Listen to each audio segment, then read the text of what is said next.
First of all, want to get right into this, although I do have a few notes and a few people to acknowledge before continuing the third of 3 days discussions. First of all, up front, I want to thank, among the many people running around to make sure we could find our projector button thing, working like a charm, this whole scheme, is Julia DeCastri, who's somewhere. Oh, yeah. Julia is sort of the co-producer of the event and the designer of the exhibition upstairs, where we will go to afterwards, having just completed the exhibition design for the Art Institute show that just opened Past Forward. So it was a bit of a rush job for Julia, so we thank her, and also with able assistance by Nick Rumler, who did all the shelves at the last minute. Just interpret everything I say is at the last minute, and you'll be okay. David Brown, Francesco Marullo, Tyler Lausch, and Adrian Anderson, assistant director of the school, who put it all together. From the Chicago Architecture Biennial, I want to thank Todd Palmer, first of all, the executive director of the CAB. Not sure that Todd made it or not, but he was an early enthusiastic supporter of the half-baked idea of trying to restage Stanley Tigerman's 1977 mosh pit, although we were calling it the Thunderdome. So this is the Thunderdome, and Todd very nicely kept a spot on the schedule for us and encouraged us to do it, so I thank Todd for all of his patience about that. Finally, I want to introduce and thank our co-moderator respondent instigators, Sharon Johnston and Mark Lee, the artistic co-directors of the Biennial, for really pulling together an exciting cast of characters and a framework that we're proud to be part of.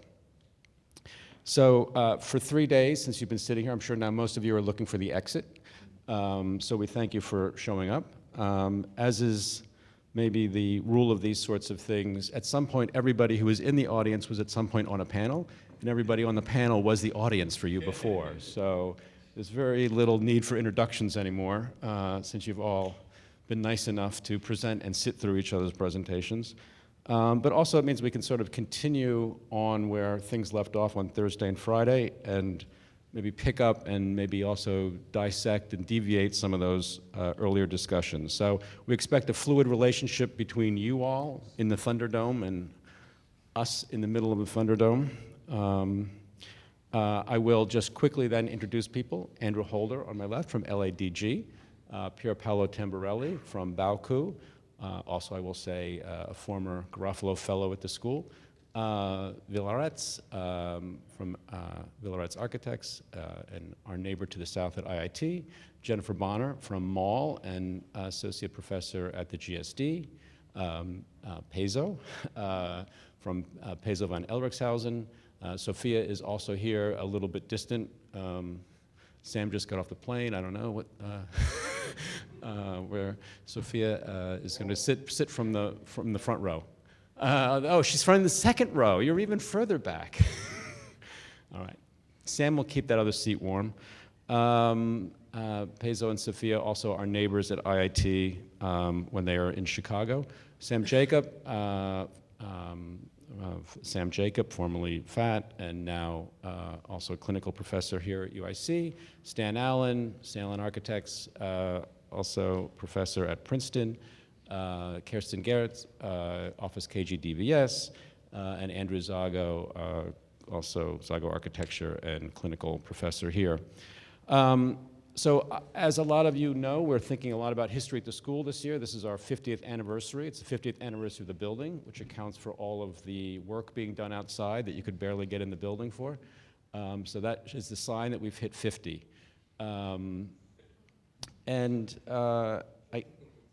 I guess that, you know, part of the idea of now and then is really how to rethink and reinitiate some aspects of our past that happened then, now, and how do we reimagine our own past in those certain moments. Now and then, I guess, is also to suggest a kind of occasional quality, like now and then we do things, like occasionally we do history, occasionally we argue, and occasionally we drink. But also a kind of occasional sense to take away from the preoccupation with urgency that seems to surround us. So there is a kind of perpetual idea of crises and urgencies, and we do things now and then. Or as Jack Nicholson said in Chinatown when he was asked, Jake, what did you do in Chinatown? He said, as little as possible. So that's a sort of attitude to our history. And I think that in a way, part of this is to say we have external urgencies or crises, but what we lost is a kind of sense of anxiety, maybe. And so, in a way, maybe this is panelists to recuperate some of our anxiety and let go of some of our urgency. And part of that anxiety is obviously the anxiety of history, or what we call the anxiety of influence as well. And so, you know, this is in particular a school from Alvin Boyarsky here in the late 60s before going to the AA, with Tom Beebe and Stanley Tigerman and the Chicago 7, and a kind of, you know, an origin story of postmodernism, you could say. The birth of the paperless studio with Greg Lynn before it migrated to Columbia, as Stan's history will also, I think, endorse. So there are a lot of things here that then move on to other places and make it on the big stage. We bring up ideas and then they get appropriated other places from the AA to Columbia. And that's fine. But occasionally it's nice to take account of that and try to relaunch those projects, because I do think that this is a school and this is a place and a time where we're interested in relaunching the idea of the project and the idea of argument in architecture. And this is one thing I think that we need to look at through the lens of history. To what extent can history be an ally in producing those sorts of arguments or those sorts of projects, or not? In other words, history is fine for us, but it needs to be motivated by a particular agenda or a project or an ideology even. And so the other day, you know, and especially this issue that Mark and Sharon put on the table about how to do history today, in a certain sense, after the end of history or the flattening of history, you know, what does it mean architecturally? And, you know, the panel, if you were at on Thursday, the GSD, where we were basically, Chicago was saved from its own history by the GSD, so we thank them very much for that. Basically saying that there's been a couple of times when architecture tried to engage history. One was 1980 and the Tribune Tower reenactment by Stanley and company, and now again. And the GSD version of the story is that moment was clumsy, awkward, facile, literal, superficial, you know, basically naive. But the new version of history might be sophisticated, refined, resolved, you know, tasteful, et cetera. And I think that what misses in that account is the fact that at least what one could say about the first moment was that it was deeply ideological, that it was trying to confront one world with another world, and that's why it used and deployed history. And so the question is still open about whether or not we have those forms of ideological debate today, whether in gaining sophistication and refinement, we actually lost the plot, lost the form of argument or ideology as a way of situating and moving forward.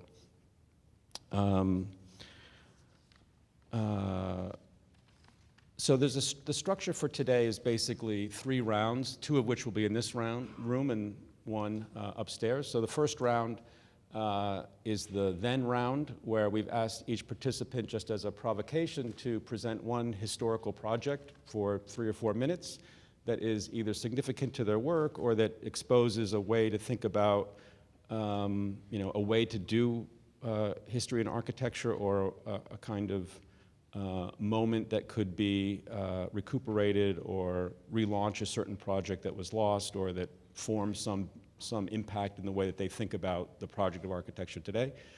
The second round is more complicated, and I thank the generosity of all the participants who have had no real pre-knowledge of this event, again, in parentheses, at the last minute.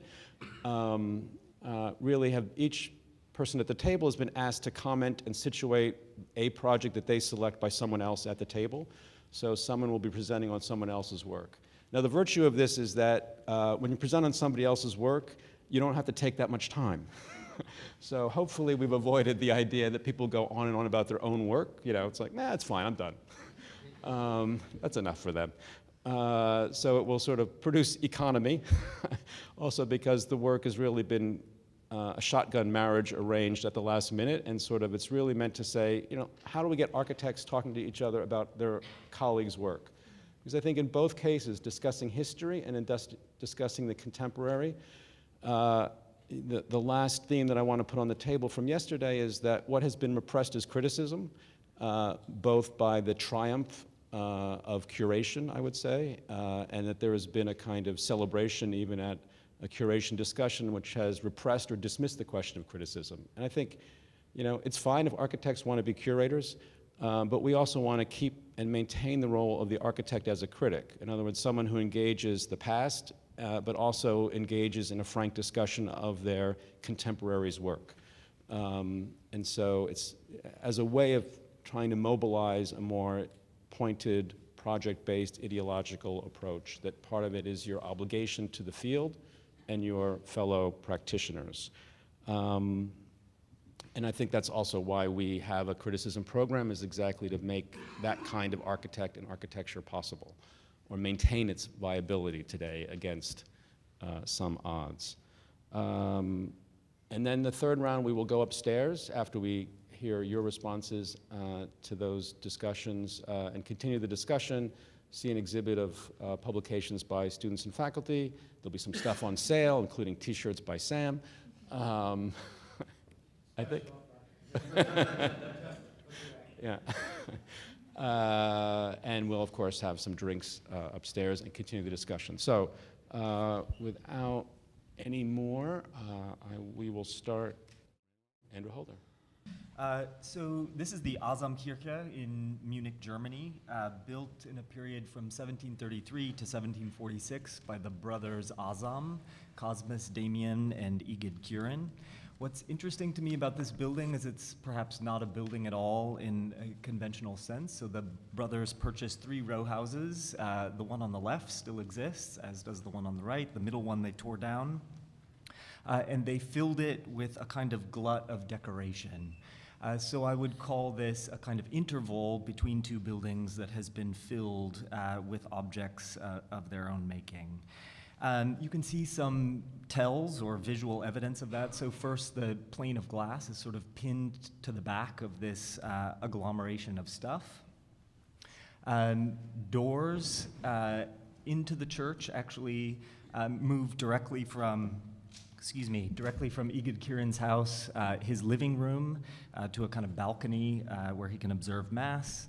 And the pulpit has a door behind it that leads directly into the priest's living room on the right. So instead of a building, I would say this is actually things clustered in sufficient density, perhaps to make something like a building.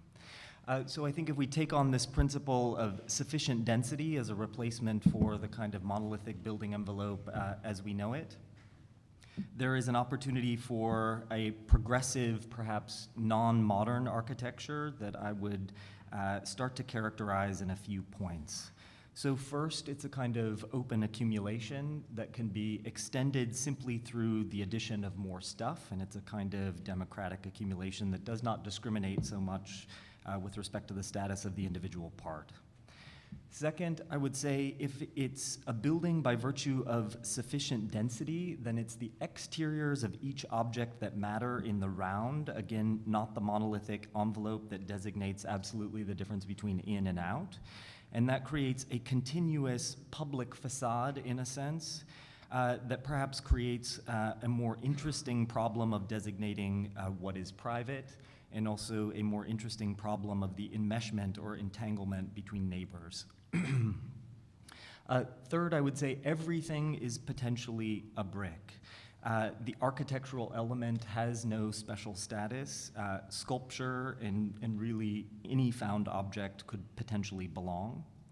And fourth, I would say that maybe this puts some pressure on our received histories or our received historiographies. So if everything is potentially a brick, perhaps we do not put so much emphasis on the Renaissance or antiquity as the sort of point of origin that authorizes the tools with which we work, which would have the kind of net effect of undercutting both Wittkover and Tafuri, who, despite all of their differences, perhaps locate the origin of both of their projects in the Renaissance and antiquity. We should present something that engage and reconfigure history for its time. And I think this, and there was also in the letter that Bob sent, mentioned 1995 as end of history. So I, for once, decided not to search for some remote whatsoever in, let's say, Renaissance history, and try to present something that is a project that could be like easy to understand what it means and easy to understand what attitude it shows. So this is a proposal, as you all know, it is the Hans Koloff proposal for Potsdamer Leipziger Platz competition of 1991 or 1992. I selected this because this is a moment in which an architect, an intellectual, takes a position with respect to the possible growth of the city that is absolutely realistic, proposes something that doesn't imply complete political change, but nevertheless tries to produce city through architecture, through and with the economical force in play at the moment. But not completely surrendering to it and trying to use that to produce a figure for the city. So, and of course, as you all know, this project was immediately dismissed, although somehow Koloff came from the lineage of people who were taking the decision in Berlin at the time. So you could expect that this proposal that was, I mean, a brilliant piece of urbanism and somehow ideologically consistent with some of the things that people in the municipal and the city administration at the time could work, but actually it didn't. And I think, I mean, if we have to think of something that's able to reconfigure and I mean act on history, I think first of all of an act of responsibility. So of the architect as somebody who is first of all responsible to the city and that is also responsible to the big transformation of the city.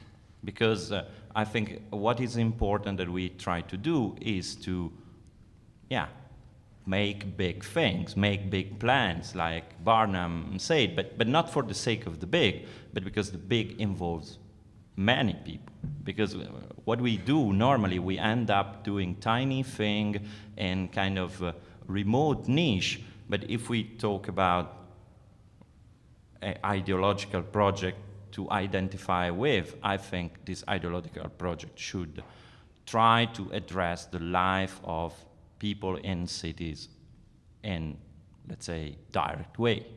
So this is why Koloff and this project. I did choose this work by an architect called Frits Peuz. And this building is built in 1929 in the very south of Holland, which was a center of the coal mining industry, starting 1894.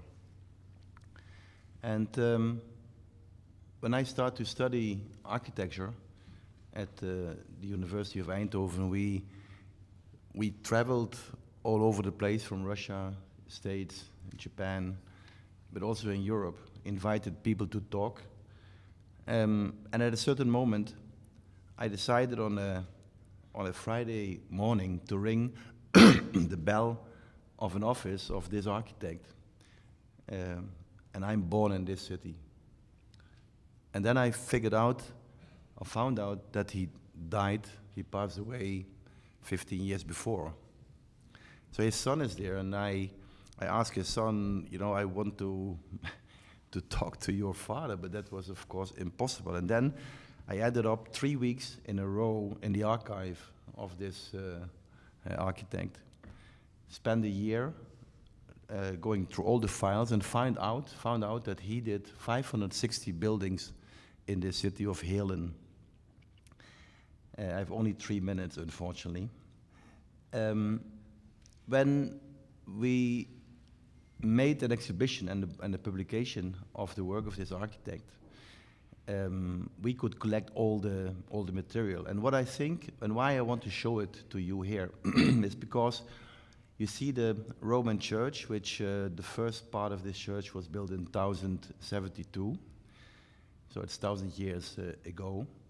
And the architect here, Pezo, made a project where you have to understand there are 3 market places around, where the fish market, the market where people could buy their vegetables, but also the market where they could buy clothes. And the idea was to make a stocked market. The first time, I would say, he made a stocked market, so the -1 and -2 was a supermarket. On the ground floor, you could hang out. The first floor, second, third, and the second, third, fourth, and the fifth floor were a shop, and on top a restaurant with the villa for Mr. Schunk. So he and his family built their own villa on this house. And what I think is incredible when you see how the facade is more or less curved because he respected not only he respected the church, and from here you could see through, but also when you look at the canopy on the ground floor, how people are taking in this direction. So this is before Brinkmann van der Vlucht did in Rotterdam the vanilla factory. All the columns, the mushroom columns, have different diameters. So some are smooth, some are octagonal, and so on. So I think, for me, this project has some other very interesting momentum, and that's the facade. When you look at the facade, it's glass, the windows open. Then there's a curtain, 60 centimeters, 2 feet back from the facade. And when you open the curtain, then this 2 feet is a grid of steel, and you can open it, and it becomes an artificial, so it's becoming a real air conditioning building. And it's, I think it's amazing. For me, it was a building I could study, and 1996, I have to say, 1966, the mining closed. 60% of people in this town got unemployed. 30 years later, this building was more or less disappearing. And I was able to find funds to completely restore the building. And we decided to restore it more or less as it was. So we took everything apart and we make the facade new, everything completely new. And now it's a cultural center, highly, highly appreciated by the people of Heerlen. And the last sentence is, when when John Haydu came to Eindhoven and we had finished the book, and later Peter Weiserman and Philip Johnson had the book we made for the exhibition in New York in the EOS bookshop. I was very proud because it shows that a local architect making works like this, and 560 works, can make a difference. So that's my 4 minutes contribution. I'm sorry. Okay. Yep. I present to you all Piazza d'Italia. The name has a nice ring to it, doesn't it? Imagine a group of Southern tourists from nearby Alabama visiting New Orleans in 1979. On a cut through from Magazine Street to the Mississippi River, they stumble into the plaza. With a deep Southern accent, it's called Piazza d'Italia. What's this supposed to be for? That fountain over there kind of looks like the boot of Italy. Where's the door? Let's go look at the menu. So I intentionally gave Bob a black and white version of this project to make it look older than what it is, because I think the version that we know with all the pastels is a little too contemporary. Piazza d'Italia is a project that changed things, and I'm not a historian and I don't really care what it did at the time for the discipline. I'm more interested in what it does for the contemporary situation. As a project, it allows a group of contemporary architects to use history with inaccuracy. No longer are we held to accurately referencing or replicating originals. So from someone like Kovacs's cut up and recombined plans, to Tate's pile of triumphal arcs, or LADG's novel Squishy Rococo, or my own work on architecture, Stacks and Best Sandwiches. The opposition here really hates this kind of project, right? They're holding on tightly to either the historic or geometric accuracies, and they're too caught up in neo-primitive forms to admit the schism happened. Moore's Piazza is a moment in architectural history, a very sweaty, hot day in August of '79 that made architecture much more fun. And I understand that some people might take kind of a debate with this use of fun in this project. And I'm just being simple for simple's sake, because in contemporary practices, the fun is now combined with representational projects, or the fun is combined with the intellectual positioning, but fun is more fun. Piazza d'Italia misbehaves. It reworks archetypes. So when Moore's Italian Tuscan capitals become more abstracted by metallic folds, the frieze is turned into glowing neon pink, and the metrope, I don't even know this word, becomes a series of water jets. And in case we all forgot, I looked it up. That's the rectangular architectural element that fills the space between two triglyphs in a Doric frieze. Is that right? And in some cases, water is spewing directly from the mouth of Charles Moore himself. The bases of the column have been transformed from the solid, thick stone to a thin marble slab veneer. And the plan denies the uses of the circle, thank God. Piazza d'Italia is disciplinary, but it can be both read and looked at. It's a project that's both rhetorically robust and immediately expedient. Remember those Alabama tourists. And because Wiel had an autobiographical comment, I thought I would add one too.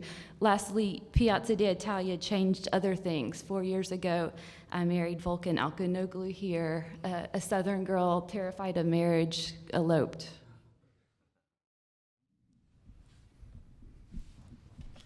Hi. This is a bull ring without any known author, and the picture was taken in 2002, but this was built many years before. We consider it to be a historical project in its own right, because it was an importation by the Spaniards to Chile, not to kill any animal, but to play. This is part of a national sport. It's a field of action of that sport now in Chile. And it's interesting for us because it is embodiment of a cultural condition, I would say an attitude. We call it, together with other devices, a perfect machine, in the sense that it is perfect not because of its construction or its even intention, but because it implies the very failure in its conception, so it can anticipate accidents during the process. So we believe that there is a great lesson in this kind of constructions, and if you see that there is a certain degree of imperfection even in the way in which it is aging and perhaps decaying or dissolving with time, we think that the lack of details, or perhaps the abundance of details, or there is a point where there are so many details that they have the capacity by their extension to cancel their own importance. This is the plan of John Soane's own house, which is a kind of, you could say, a fantasy history of architecture. This is Soane building something which is a description of his conception of where architecture came from, what architecture is, and what architecture will become It's partly a place to live, it's partly a place to work, but it's also a machine for teaching and communicating architecture to his students. But you can see, I mean, it's planned, but really it's the whole place. And if you go there, it's really something which operates from the smallest of objects within that building to the entirety of the building itself. So it's something which is made up of actual, real fragments of actual, real historical buildings, which are stuck all over the place on walls in very strange places. There's casts of real bits of buildings. There's models. There's even models which are integrated into the architecture itself. So you look up, and there's a lantern in the ceiling, and that's actually part of a model of one of Sohn's proposals, which has become architecture. So you see this kind of very strange relationship between scales, between things which are relics in some senses, like things which hold a sort of strange aura of architecture, like an actual chunk of an actual bit of history, and things which are incredibly theatrical, incredibly staged, and in a sense it's a total continuity between all of those things, all of those modes. Once you're in it, there's no difference between them all. In fact, it's all part of this story of architecture that Sohn's telling. But of course, just like the Piazza d'Italia, it's an entirely fictitious idea of the history of architecture, the origin of architecture. I mean, Sohn even writes about it, imagining, even as he's building this house, it being discovered by future archaeologists in a strange essay called Crude Hints. So this is like a guide for people discovering this ruined building and sort of imagining what they might think it is. So he's already picturing the project, even before it's finished, as a piece of history. So I think that's an interesting way to think of how he's placing himself as an architect in the history of architecture. And the history of architecture for him is not something that just happened in the past, it's something which also will happen.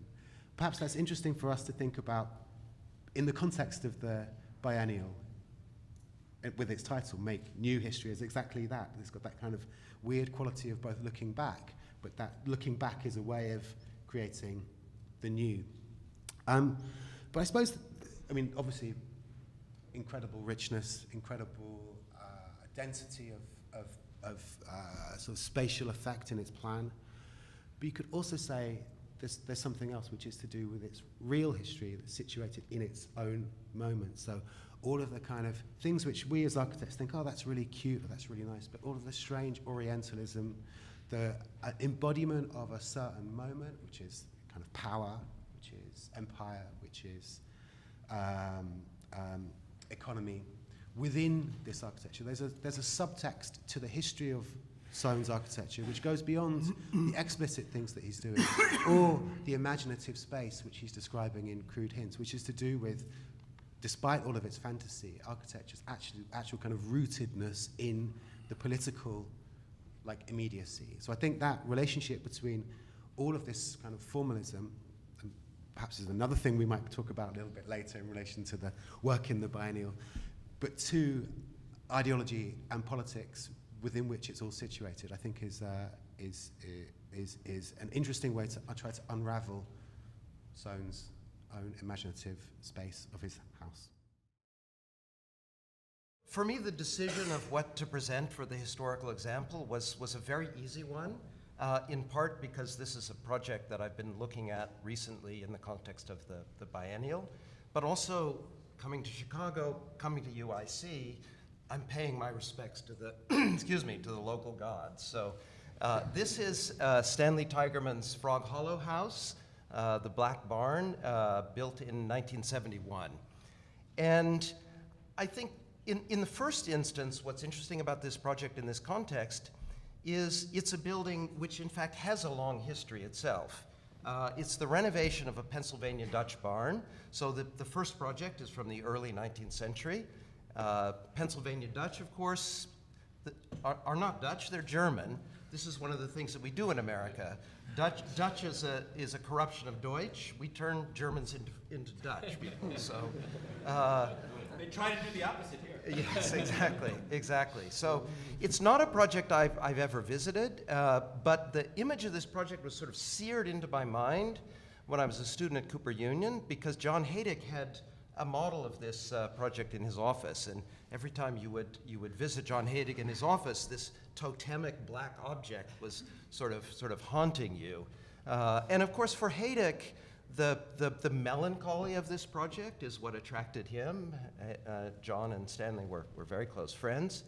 But I think for me, that way of working with the American vernacular and working in the landscape, in the Midwestern landscape, is one of the really interesting and attractive things about this building, but also the intelligence of the renovation. There's a couple of things that I think are really important. One is the suppression of the cornices and the treatment of the roof and the sides with exactly the same material. So it takes the familiar iconic form of the barn and turns it into this very singular but articulated object. And then, of course, is the pattern of cuts with the windows. The description of this as an arrow that's pointing down to the ground, and then you can't see it in this photograph, but there's a kind of pumpkin face on one of the side elevations that is the portrait of the owner. So this idea of the house as a kind of portrait of the owner is very, very important. Here, the client is a veterinarian, apparently kept kept white swans on the pond in front of the black house. So there's this very scripted kind of choreography of elements. The other thing I would point out is that there are, in fact, 4 levels inside the barn, with a very, very tall spiral stair. But that's another thing about the pattern of openings, is that it gives you no clue as to the internal organization of the building. So it remains, again, very enigmatic. It opens up to the sort of history of the American house on the vast open space of the plains. But at the same time, it remains something very kind of ultimately enigmatic and inward-looking.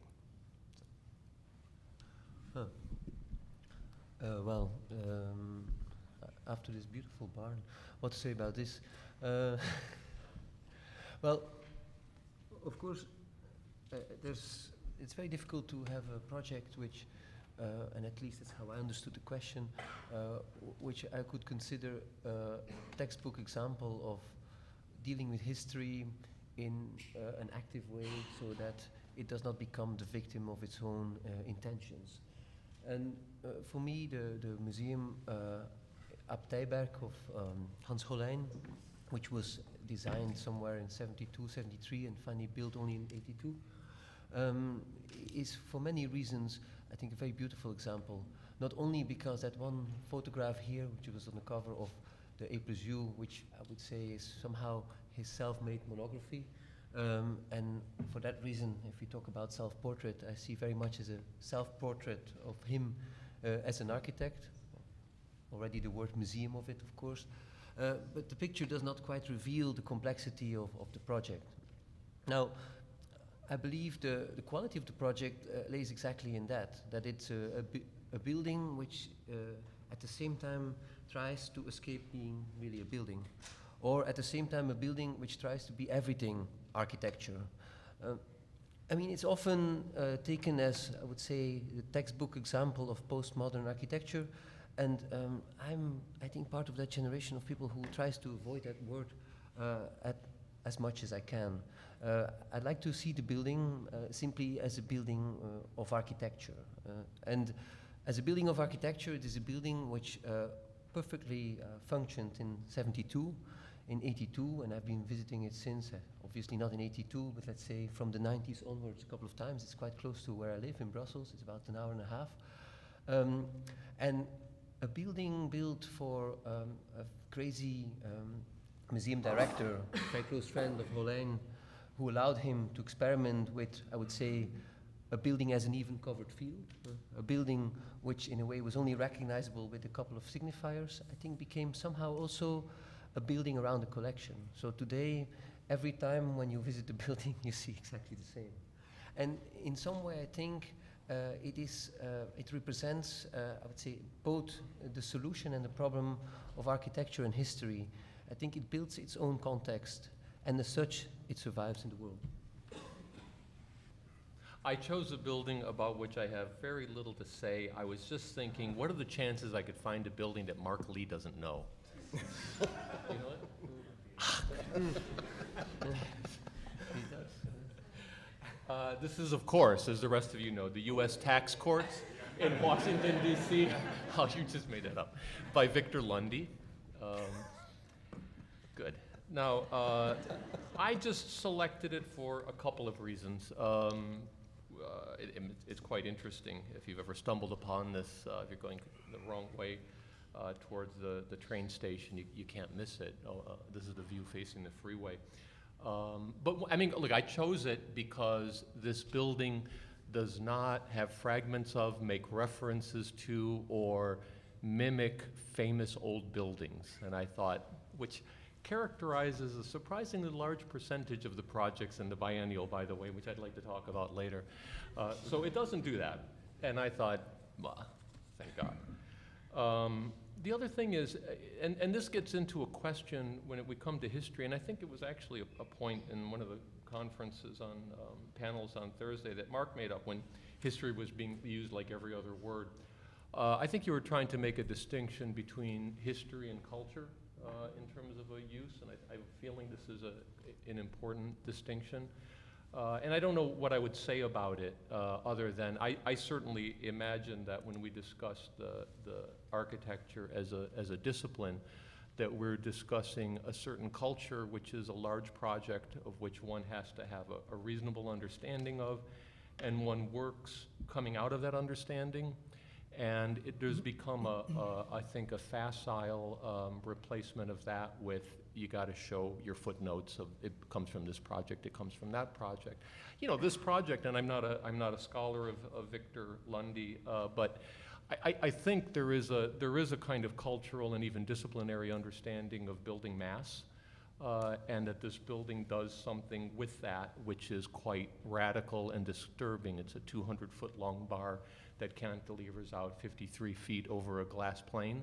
And so you do understand this relative not just to the sort of physics of it, but there is a kind of somberness of courthouses, yet with some sort of radical and disturbing thing. It does this through quite complex engineering sleight of hand, it turns out, but it expresses it nowhere. It simply lets this one object float above the other one. So I thought maybe this was, to go back to this question in no particular order of I was thinking about the title of Make New History, and it brings to mind, of course, immediately the other another similar quote by Ezra Pound, "Make it new." Make It New by Ezra Pound, which it turns out what he was really talking about was he was talking about was history, that one should rethink the history, in that case, of poetry and literature. So in a way, you could read that quote as make history new, and I thought it might be interesting to discuss whether there's some traction there. The other thing, of course, that a lot of you probably know, that was the kind of mantra for Eric Owen Moss when he took over at SciArc about 13 years ago, and I think there's a little homage there, because a lot of you don't know this, but Mark has been a longtime connoisseur, I think, of the works of Eric. So I've equally delegated the task of the first round of questions, in this case to Mark, and in the second round to Sharon. So I will let Mark have the first. So we'll have a discussion. Yeah, just a little bit, and then we'll move on. I want to address what Andy's last statement, because after my undergraduate studies, I worked for Andy for a couple of years, and Andy has a lot of books that I really admire. And then one day he brought back to the office Eric Owen Moss book, and I couldn't stand it. So I took out and then I put it in reverse, so you don't see the spine.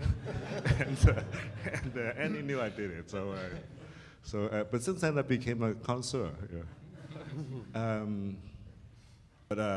I think maybe I think Bob's prompt is important. Just in the spirit of the mosh pit, I think it's better just now to be a little bit candid, or be a bit positional. I think this issue of the project, is important, and I think the issue of the project has to be brought back and discussed.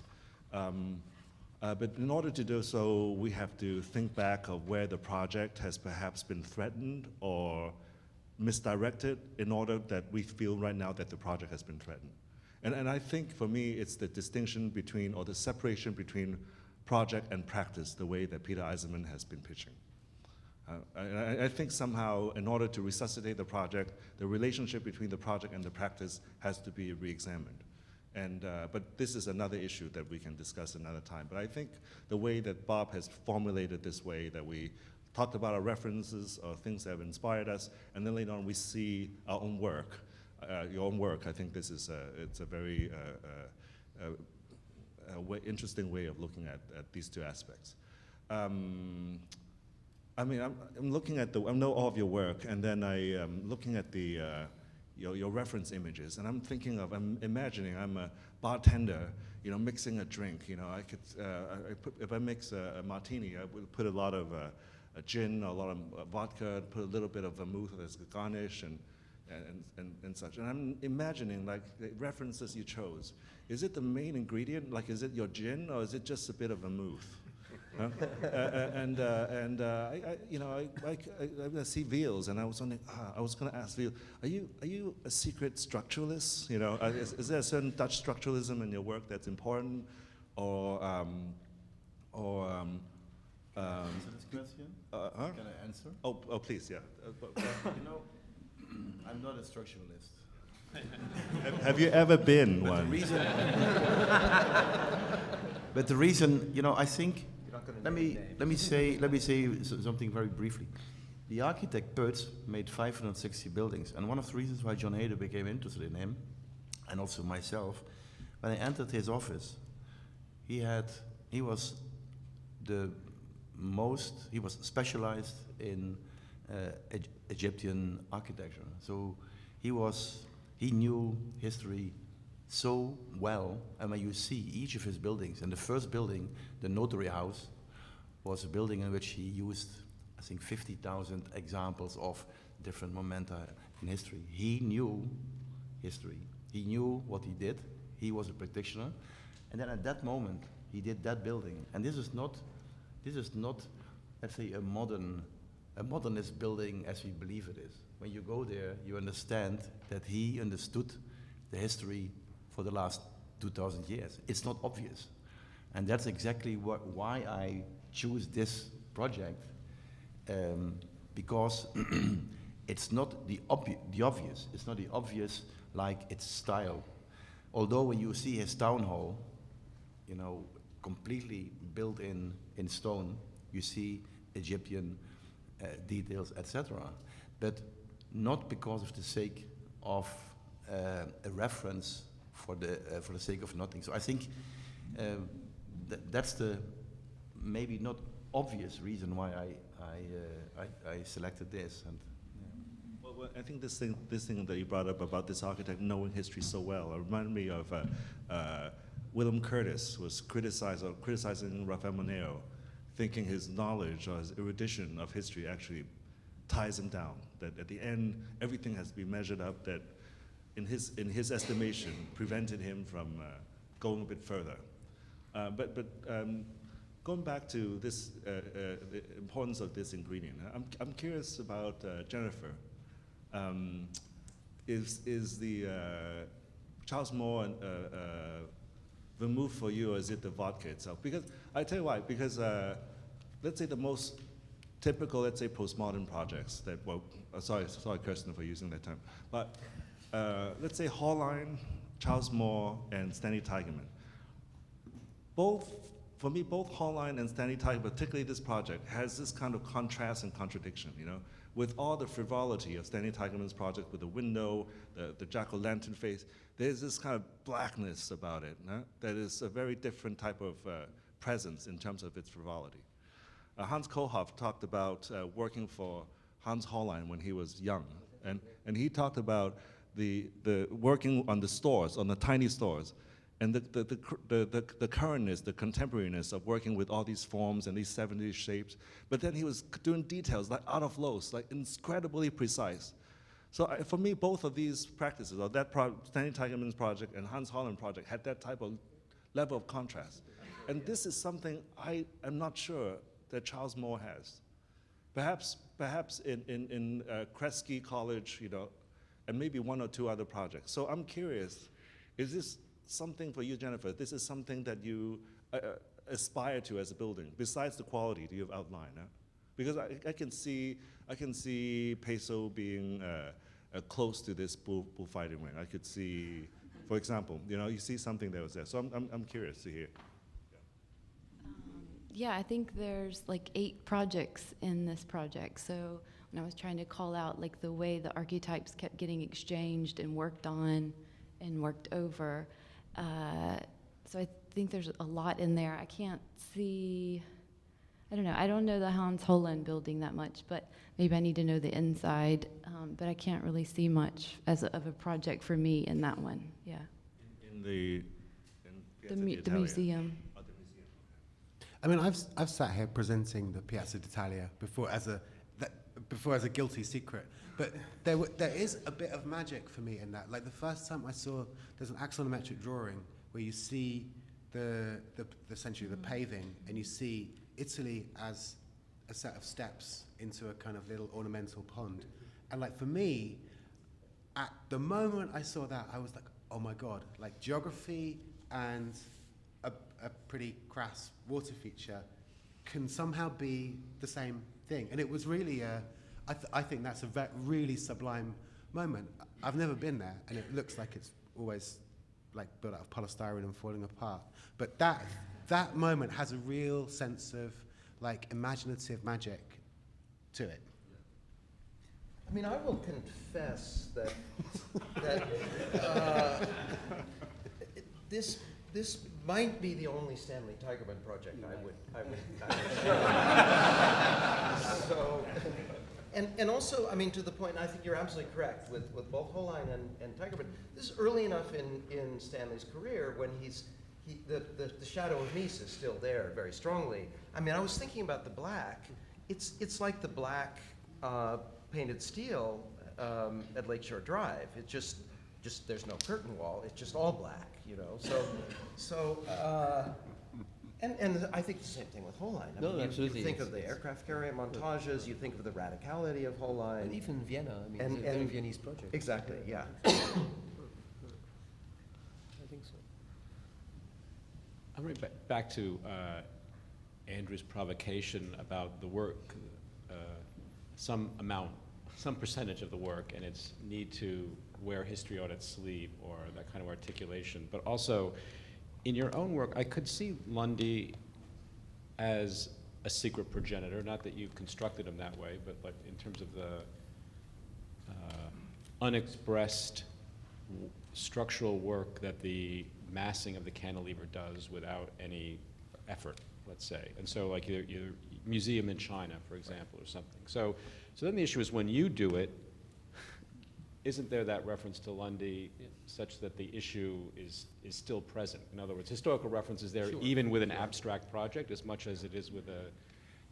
I mean, and actually, the reason I stumbled across this shortly after designing that, which is why I got so interested in it, although that one absolutely was imagining something very inappropriate happening with the Federal Reserve Bank in Boston by Hugh Stubbins. Sorry, say that again? That it has to do with Hugh Stubbins' bank? Yeah. No? Oh, Yeah, okay. yeah. But if it had undergone a kind of transformation, and you could imagine, well, it would be a diagram. But I think, no, there's absolutely, it's when it is, to my mind, is a really big distinction. I think maybe this is when you're discussing the historical sensitivity of a project like that. There's a big difference between seeing something that you understand is part of a conversation. I tell you, the conversation's the wrong word. Part of a larger disciplinary project. It just, you could tell it has a kind of understanding of that and a relationship to that. And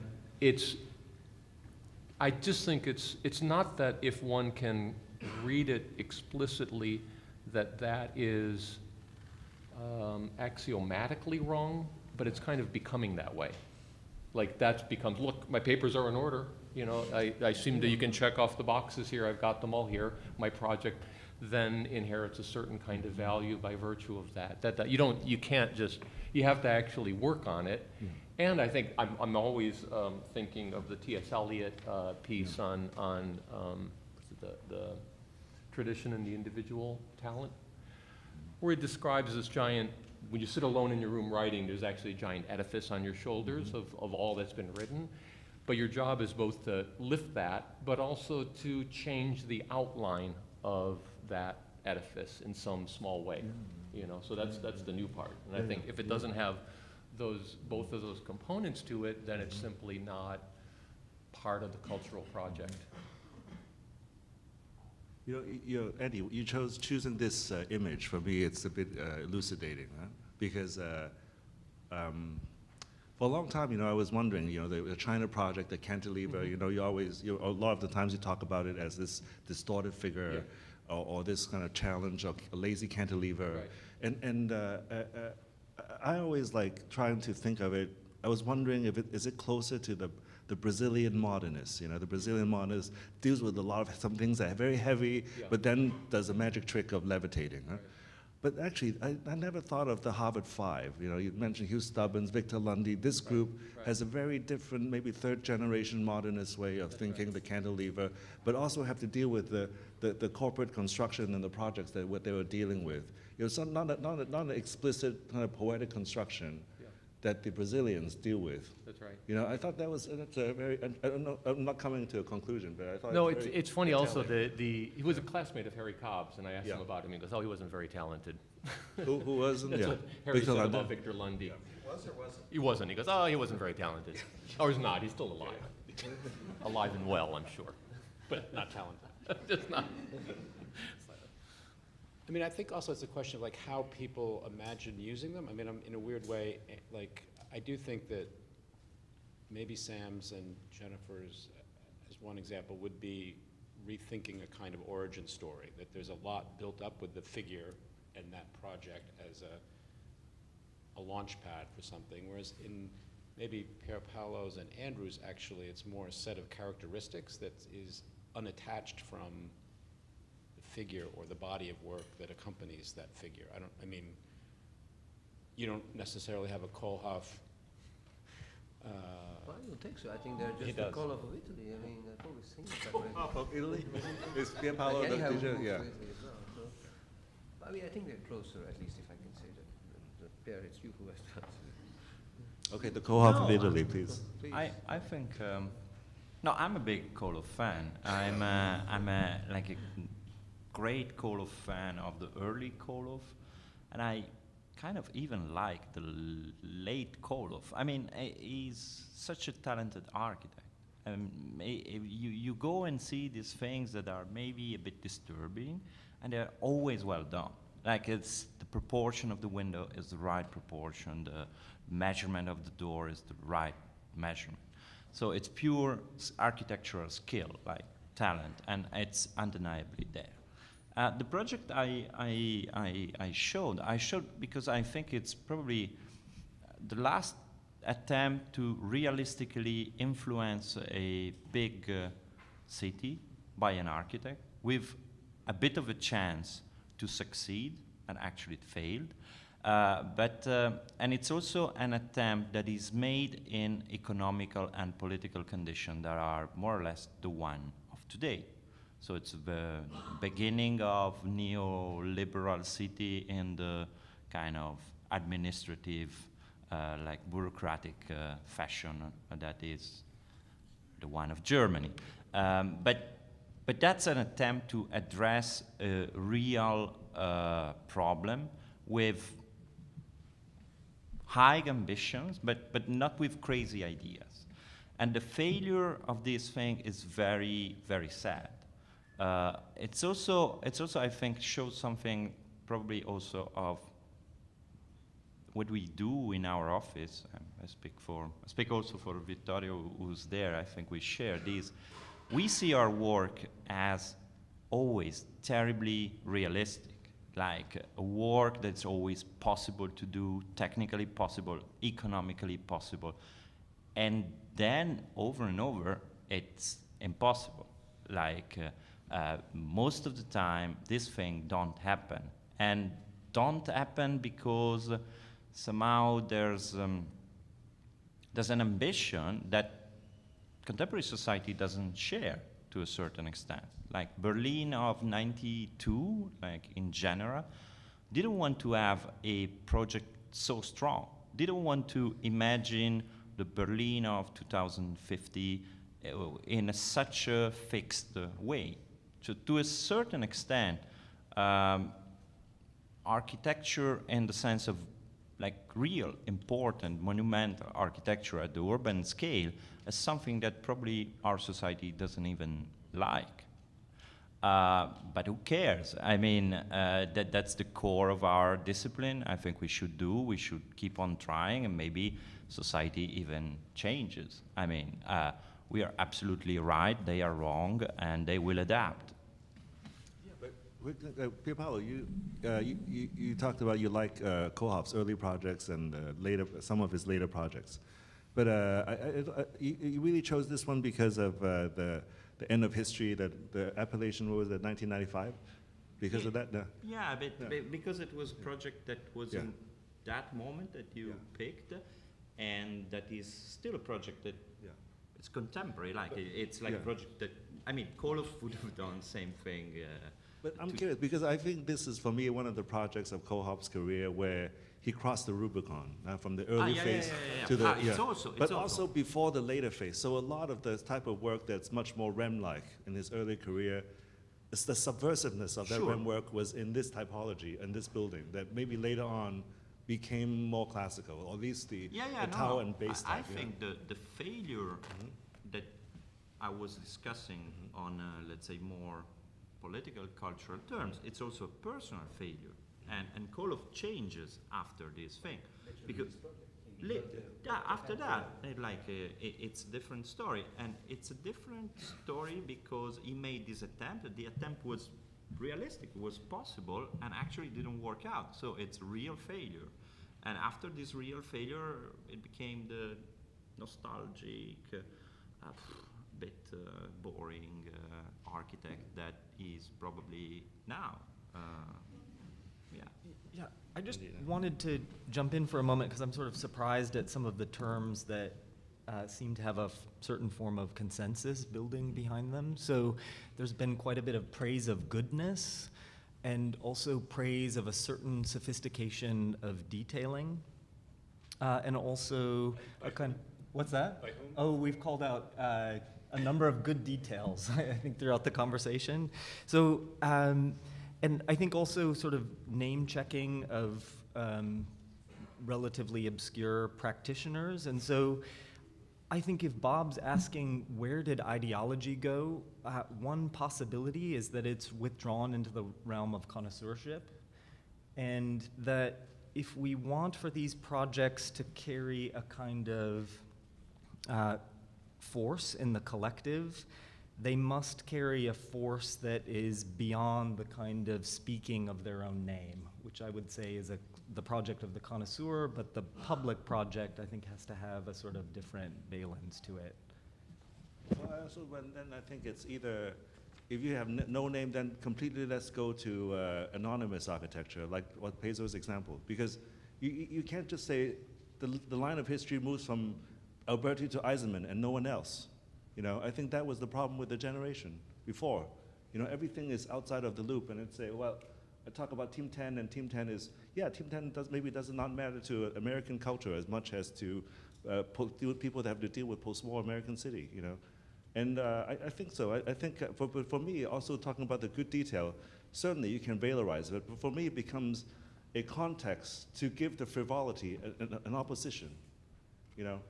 And I think it's okay to have bad detail, but Frank Gehry does a lot of bad detail, but it's a kind of deliberateness of dealing with bad detail.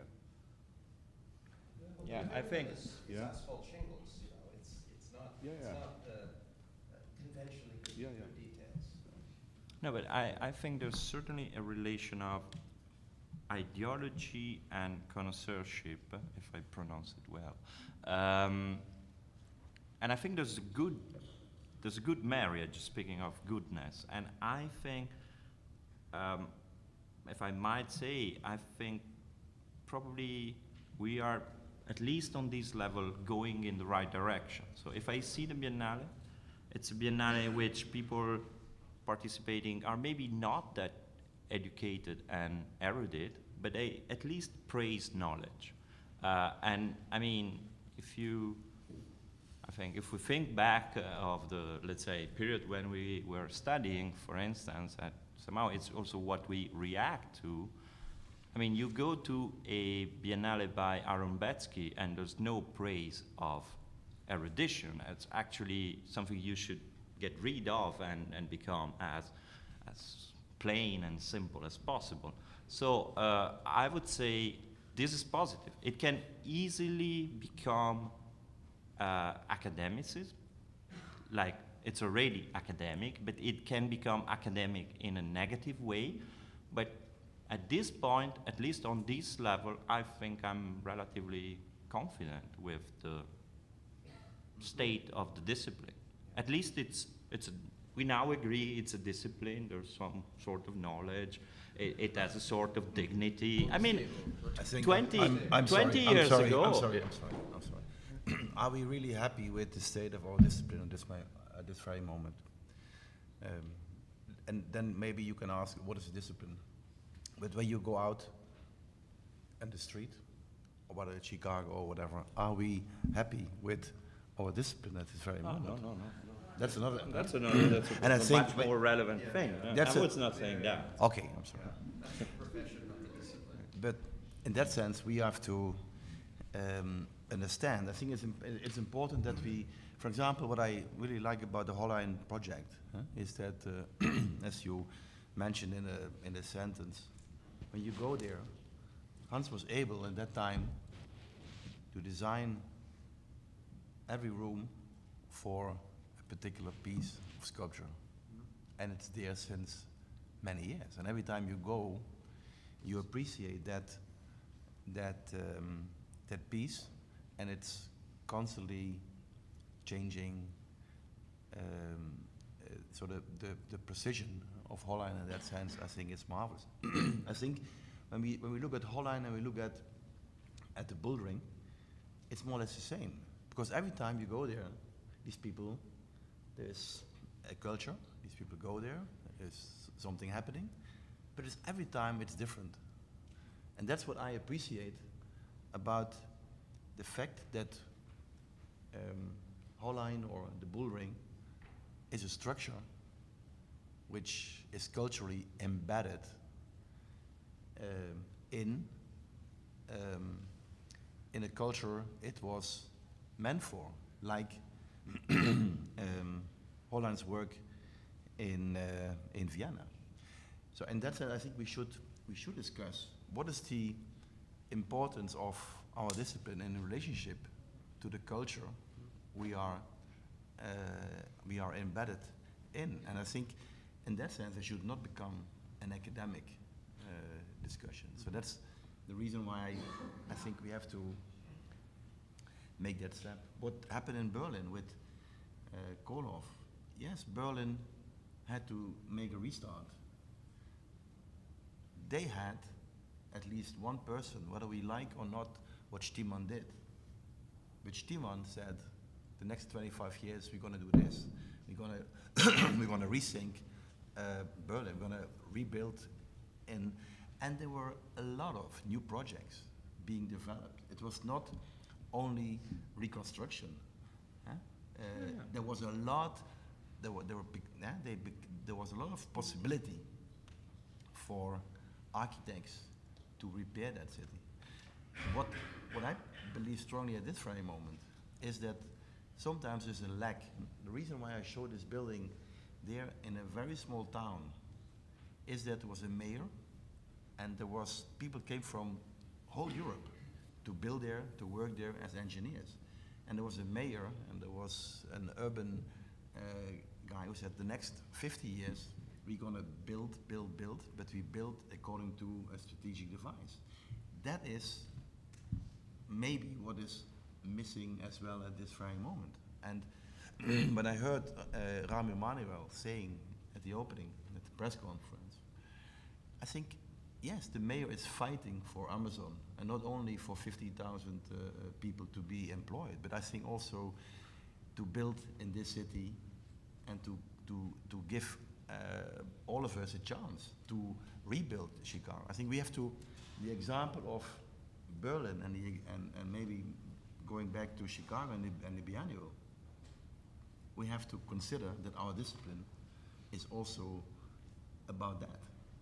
And that's why I believe strongly that what you did in the Biennial with the idea of laws, bringing Chicago Tribune, bringing that into the debate, that's in my opinion where history, not as a form or as but where history can help us to understand what the next step should be.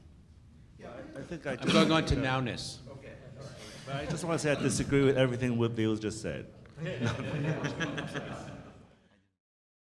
Okay, well, I was not familiar with Jennifer's work, and it was a great pleasure to be sort of introduced to this work. And I think after the Stanley Tigerman example, it will be of no surprise to anyone that I chose a project that again deals with questions of the American vernacular, and in particular the familiar figure of the pitched roof.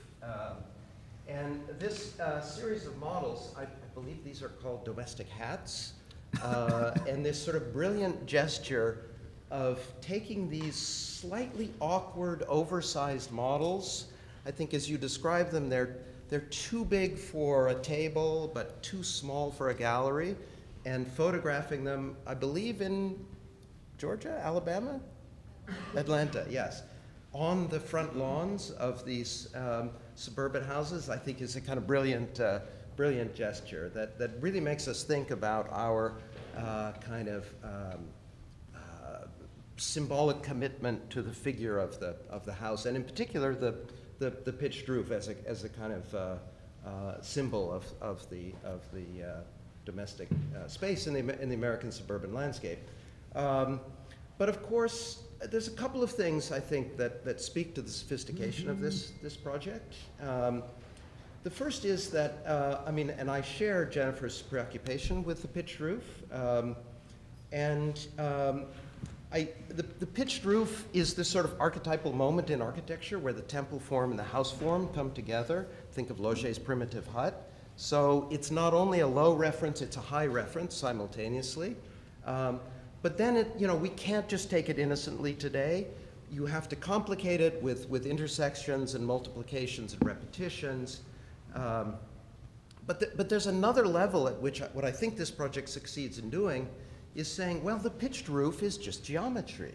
If you compare the model to the house behind, like the Tigerman, by suppressing the detail in the cornices, you just simply see this archetypal pitched roof form as a piece of geometry that can be manipulated through the Boolean operations, which I think is quite compelling. The other thing it sort of brings to mind this famous observation by Donald Judd in his 1965 Specific Objects article. He says the problem with a lot of sculpture today is that it has parts. Now, Judd, of course, could make sculpture that didn't have parts, but architects can't make buildings that don't have parts. So as minimal as we try and make a piece of architecture, it's always going to have parts. And I think in the creation of this object that actually does have many parts, but at the same time it's a totality, you've kind of answered Judd and done him one better at his own game. So you can take part in a lottery on Alain de Botton's website, Living Architecture. It advertises for holidays in modern architecture. Unfortunately, the ballot for a house for Essex has now closed.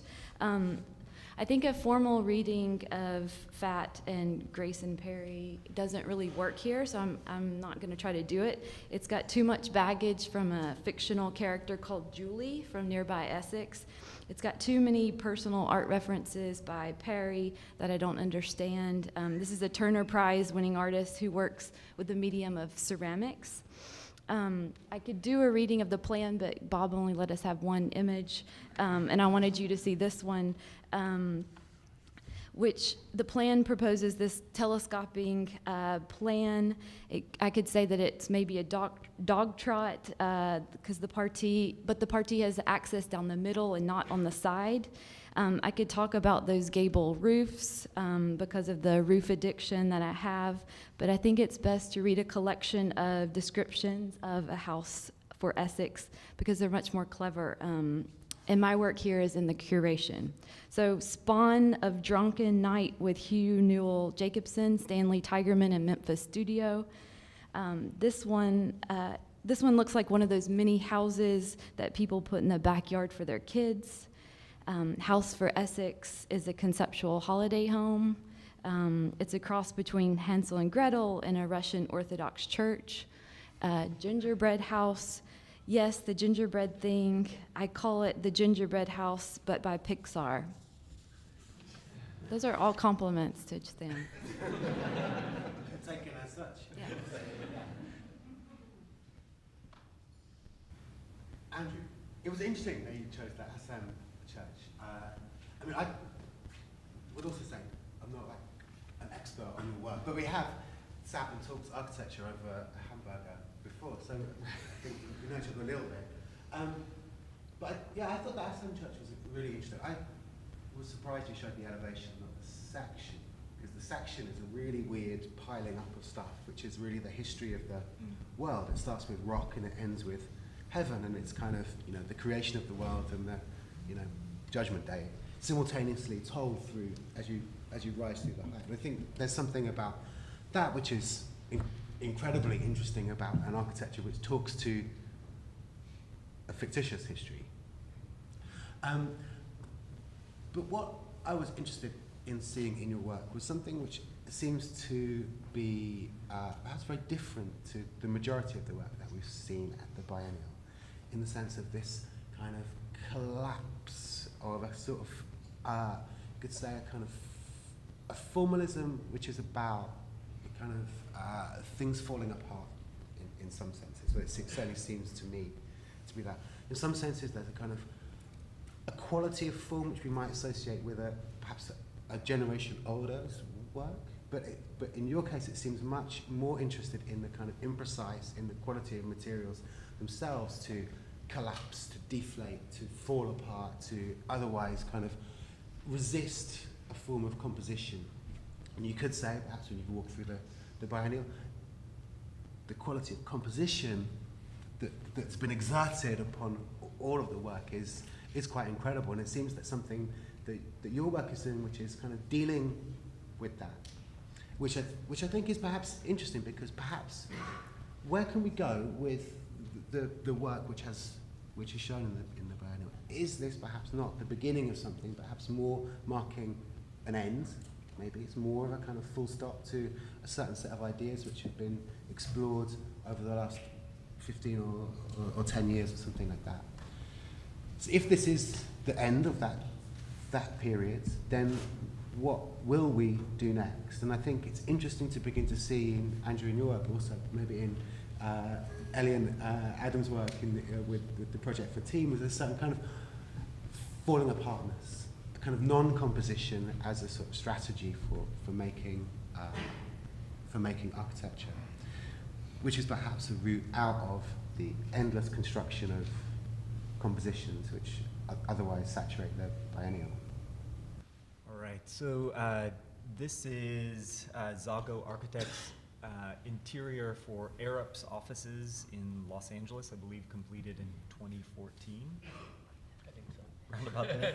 So, I'll have to ask Laura. yeah.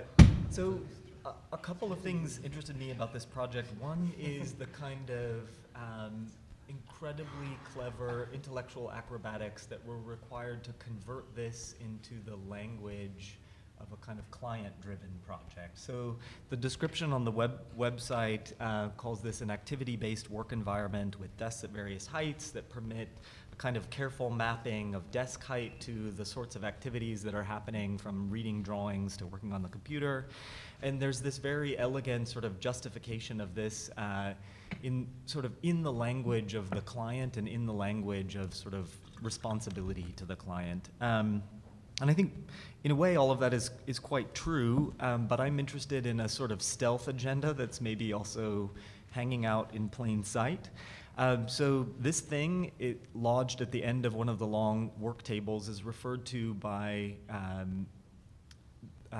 the office as a furniture piece, but I would actually call this a model of one of Andrew's unbuilt buildings.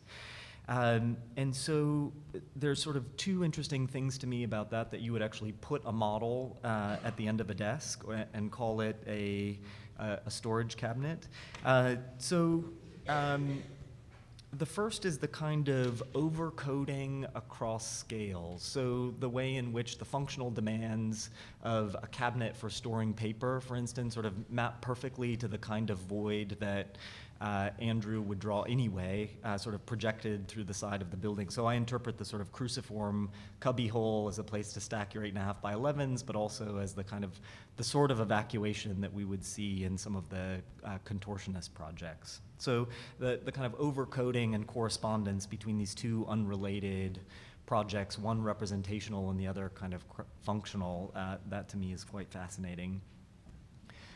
Maybe the second and more important point of interest is that I take this as a return of ornament and an attempt to lodge the credibility of ornament in a very different spot from where we are used to seeing it. So if ornament sort of prior to the 20th century always had to refer to some external source of validation, usually God or state, this is sort of lodging its source elsewhere, which is just a projection of the future environment, or a projection of a possible future environment, if you take this to be a model of a building. And so it's ornament that derives its credibility from a kind of, let's say, baser, but also far more accessible language, that we recognize in it something that we could eventually inhabit. And so I find that intensely interesting, and also a kind of rescue line thrown to ornament. Well, I will confess, I have a couple of points to make, and I'm using Victor Lundy and San Rocco in order to make them smile. But I thought this is important, and I chose this, and I mentioned, I asked if that was all right instead of one of your works, and I know you're one of the founding editors, and I couldn't figure out exactly who made this drawing, whether this is Michele Marchetti. Thank you. But it's really emblematic, of course, of the magazine. That's the striking and iconic part about it. I like that this is 2011. This is San Rocco #1, which is, of course, the second issue. So I like that also. And also, I think this was an issue that includes an article by Mark on the Green Archipelagos. I believe you had a piece in there as well. So it seemed like somehow this was tied in a little bit to some of the things that maybe Sam is talking about, is where you were saying there's maybe certain agendas that have been going on for maybe 15 years. Maybe this is a kind of real important point of it, and I wanted to see whether there might be a relationship to some of the things we're thinking about with the biennial as well. And what I want to point out is a certain,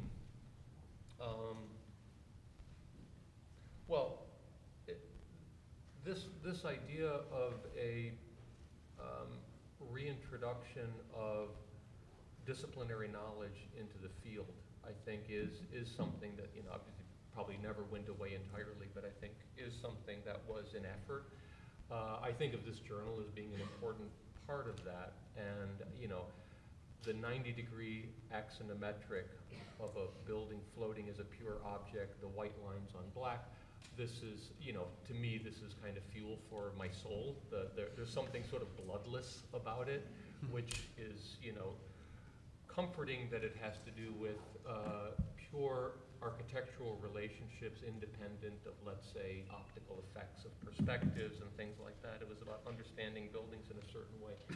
And so I appreciate it very much. The other half, and I don't mean to make it be that as a setup for a criticism, but the question I have, I mean, we know also we can relate these to, say, the axonometrics of Alberto Sartoris from the earlier part of the 20th century. I made a comparison between this and an axonometric of a church that is quite well known. The difference, the only difference that I would say is I think that form of representation, when that was done by Sartoris, was also reasonably radical and new. And that doesn't have that status now. And so I guess the question that I would like, or that's not even a question, this is my request, my humble request of the field, that if we have this idea of that culture, is there also some way to imagine that it seems like there's a way to understand us as architects working in a way that's disciplinary without making a criminalization of experiments in form and space. I think that's the difference. I just had this funny memory. It's going to be, I don't know if I can tell the story exactly. When I was in graduate school and Harry Cobb was leaving as chair, we had a bunch of students who were close to him, had a party. I made the flyer, and it was my punk days, so I was doing collages. And you will know this, the Settimana Enigmistica. They would do the rebus. Do you know the rebus? So I didn't know it because my mother, I used to get them for my mother. I put it on there and I made the invitation. And then Giorgio Ciucci was there because he was teaching that semester. And he takes it out and he goes, I do these all the time. And he translates it to Harry. This is in the height of postmodernism and our sort of war against it. And it translated to, history is a springboard and not a couch. And we all thought, anyway, so that's fine. This is the Arco house, I believe, and I think it's been built in 2011, something like that.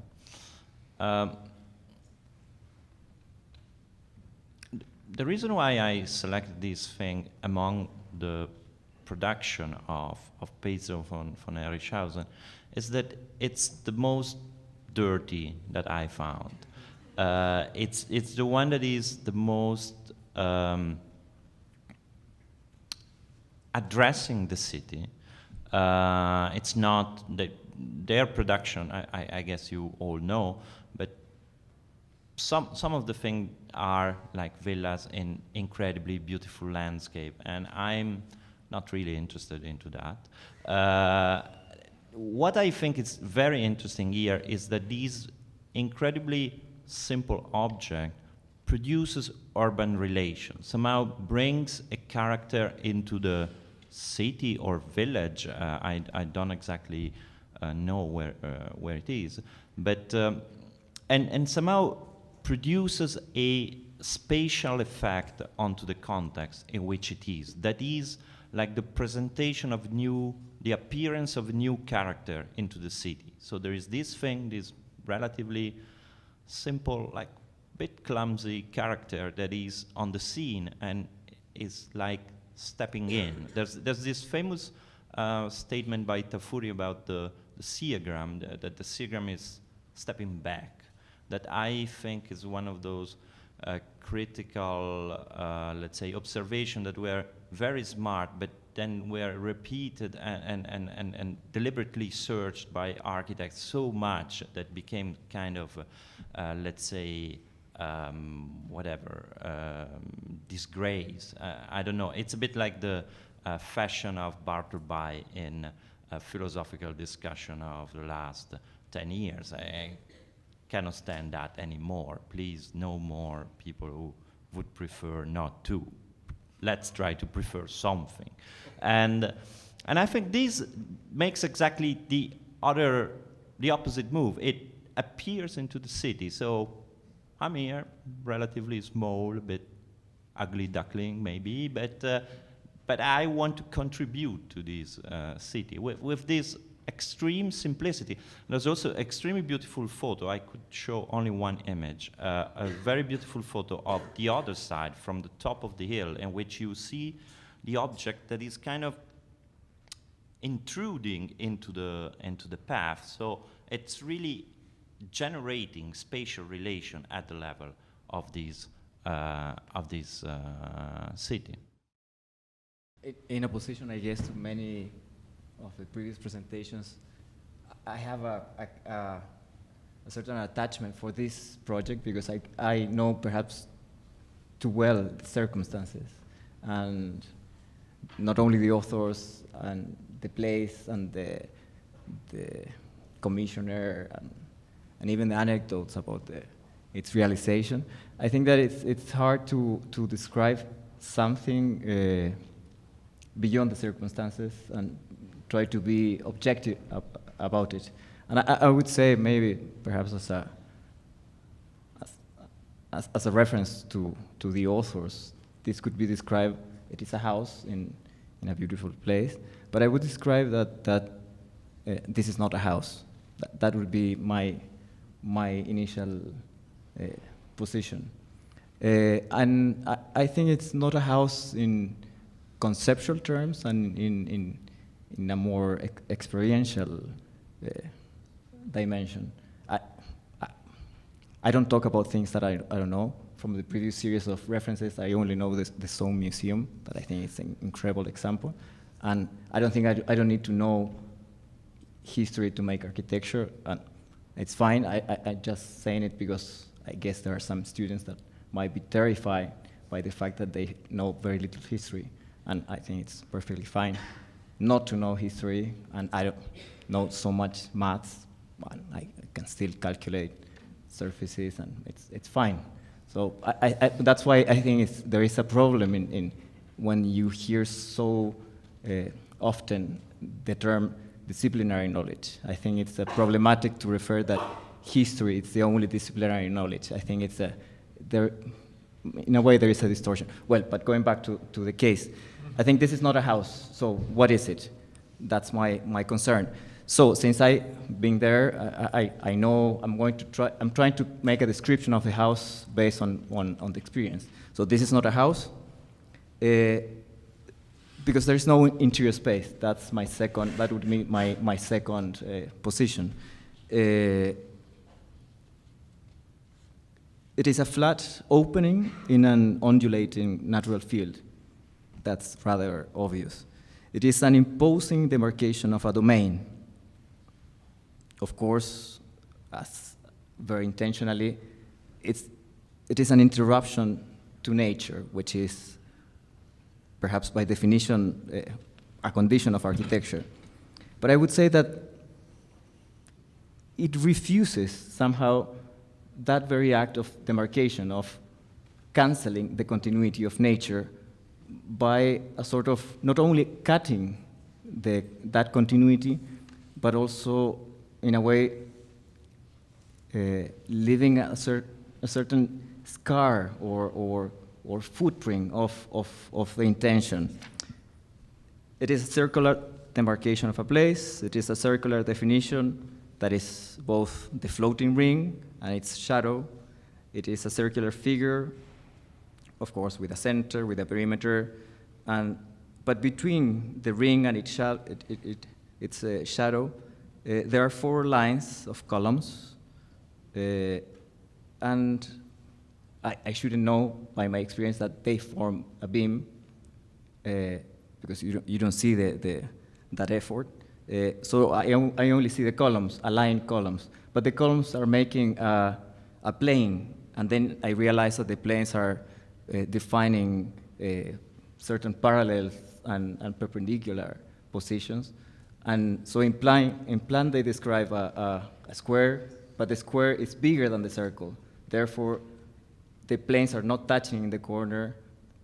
Therefore, the interior is totally exposed. It exceeds the definition. And there are many what I would call devices or operations that are somehow tricks to cancel that demarcation. And without going to the technicalities of how that negotiation or that cut is produced even with technology, I would say that if, of course, in my view, this is not a house, I would define it as perhaps as a proposition. This is a magnifying lens with some pavilions holding it. Well, this is a photograph of a book by a very good friend of mine, Bas Prinsen, who made a book on Wiel's work. Well, first of all, I think I thought it was important to show 2 times a book. But that's a kind of meta argument, which is maybe not important here, but worth mentioning. At the same time, I wanted to start like this. My son does not know the difference between a column and a tower. He's 2.5 years old, and he calls tower column, column tower, which of course has to do with the way he deals with models and toys. Now, when I was asked to look at Wiel's work and his importance, I think, to me and to what I like, and also to how, in my opinion, he's dealing with history in one way or another, I was immediately convinced, and I called Bas if I could use this picture. I wanted to show exactly this duo. You could say secretly it's Wiel's contribution to the Chicago Tribune room on top in the Biennale. And in as much, and especially the 2 columns here, if I'm not mistaken, they're somewhere in a cellar in a building in Zurich, which is quite an interesting building in its own right because of its facade, a very particular facade with a print of marble. Now, at the same time, these 2 columns, they remind me to the massivity of the work of Wiel in the 90s in Amsterdam and in Rotterdam, and Hoogheeren being the one in Rotterdam, which was somehow very, very striking when I was confronted with these. And I couldn't quite place these buildings. Now, when I saw the picture taken by Bas of these columns in the cellar, I somehow realized that that massivity always somehow was a play of Wiel to try to build towers and try to dismantle their own materiality exactly by making them more massive than they need to be. And that's what I see in these. So somehow, of course, you see a model of that famous Mies tower in glass, which was then not built by him, but later by others as a fake copy on the Pier here in Chicago. And I thought it was an apt way to tribute exactly Wiel's, I would say, self-becoming here at IIT, where I always felt the desire of over-Miesing Mies, but with total different materiality was at stake. You know, it's very interesting that normally I would not talk or write in public about the work of someone when I wouldn't have visited it, because I think it's extremely important to know the work much more precise than that allows you to discover also your maybe preoccupation with the work or the idea you have about the work and the author. In this case, I would say Stan Allen is someone I know for many, many years. I think more than, when I may say so, I think about 30 years. And this project I selected, it's a house. Stan did in 2013. It's with an extension, so it's a house with a studio. And what I also, when I spoke to Stan about the house, again, it's important to understand what the condition is. It's of course a house within the oeuvre of Stan, in which he is talking about porosity. For example, the Maribor Art Gallery, Slovenia, is a project, you could say, which was designed in 2010, and this house was this extension of the house he did before was done when I remember well in 2013. So I think it's interesting to see the oeuvre of someone who, in terms of a lot of articles and a lot of, in that sense, the reverse way. I know Stan's work through a lot of lectures, through a lot of readings, through a lot of, let's say, workshops. Field conditions, of course, something I'm very much familiar with, and the idea of the landscape. So in that sense, what I didn't know and I couldn't figure out by this, let's say also by the images, is that he is using in the first part of the house the detailing of it with the pitched roof, wood, and in the second part aluminium. So I think interesting enough, when you made a comparison just an hour ago with the barn by Stanley Tigerman, talking about the fact that windows maybe for a studio are not that important. It's a pity that you can't show more than this image of the house, because it's showing the interior of a studio and a house of an artist whose work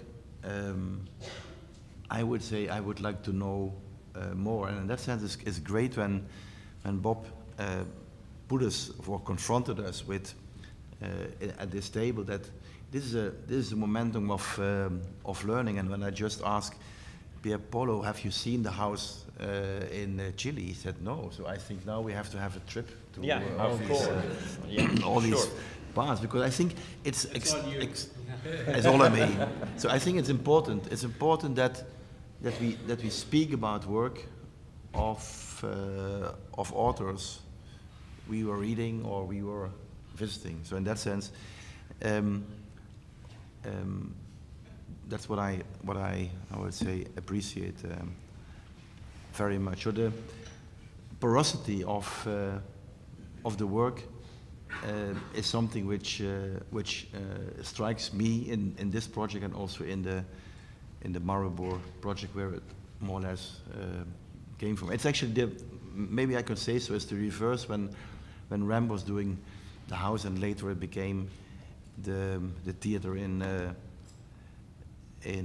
Lisbon, or just a few minutes ago, or a few hours ago, we saw the work at the Biennial from Sejima, where when you see the work and then suddenly people are saying, yeah, but these mountains, in the model, how are these mountains being constructed? And then when suddenly the architects start to explain the work, and or you think it's maybe the mountains in that sense are crystalline shapes, and you could say maybe a reference to Bruno Taude, or a reference to Friedrichstraße by Mies. It's important to understand that work and to get into, let's say, the reading and the understanding in that sense. And the thing, and for me, it's a great opportunity to present this project. And as I asked Dan, I would like to now visit it. By the way, it's published in a great publication. And in this publication, that the Maribor and the house, the Maribor was part of the, let's say, the starting point of this project. Okay, so I thought we could have some fun to start off round two. Just reflecting a little bit on some of the observations that came out of perhaps what was raised by the biennial with respect to notions of the contemporary, unpacking the origin stories of the projects that we saw in view, and that perhaps history for us builds its own context as we project our work into the future. I wanted to take up Sam's provocation of what's next. And I thought it would be fun to ask each of the presenters to reflect on the work that they presented and ask what's next. How could this project be advanced? What's one thing that could be improved? No, it is exactly this. When Bas showed me these photographs, I mean, even before they were in the book, I was so fascinated. I was like, wow, this is the most amazing column I've ever seen. Because you often see, you see, of course, thousands of Mies emulation columns. It's kind of a disease, no? People who do architecture, and at a certain point, they want to emulate Mies and do a cross column of something, which is, I think, to be avoided. But can here, I ask, there was an interesting answer. Can I ask a bit, why did you do it that way? The columns, why are the columns that way and not a circular column? Fire or- protection. It's a very, maybe, let's say the answer is like this, that we, what I believe strongly is that the column in architecture at this very moment is not being taken that serious. So what we try to do in this particular project, for example, when you know it, it's a 800,000 square foot building. And we were figuring out, this is the lower basement, it's -3. So what we are trying to understand is where we put columns in a relationship to the building on top. So the reason why the column has this shape, this kind of flower shape, is that it's extremely, so we develop each column with a different section. And worked with the engineer to figure out how we can, let's say, how we can make these columns work in a sense that we make as least as possible columns. But you see, when you walk through the building, you see what is above. So actually, the column is also a kind of representation of what on the next level is being built. And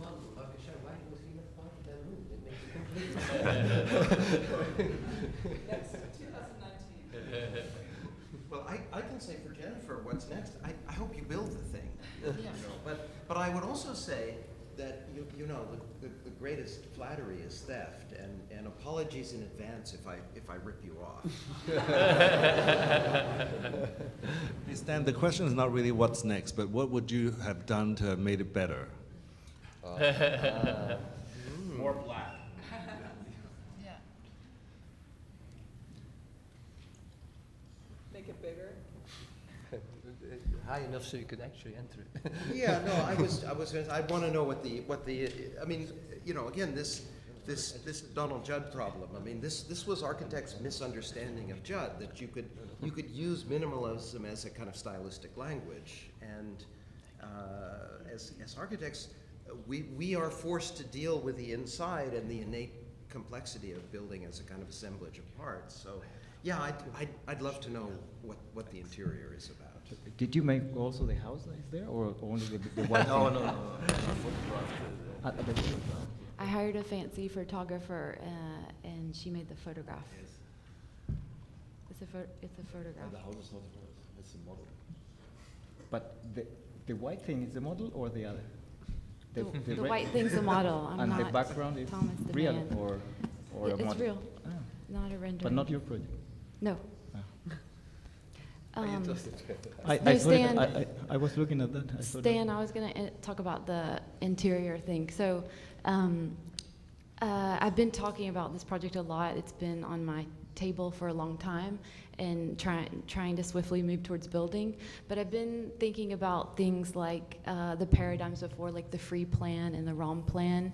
And so I'm proposing the roof plan as like an extension of all of this work. So the roof becomes the organizational device. I think that's something we share in trying to kind of crack or figure out.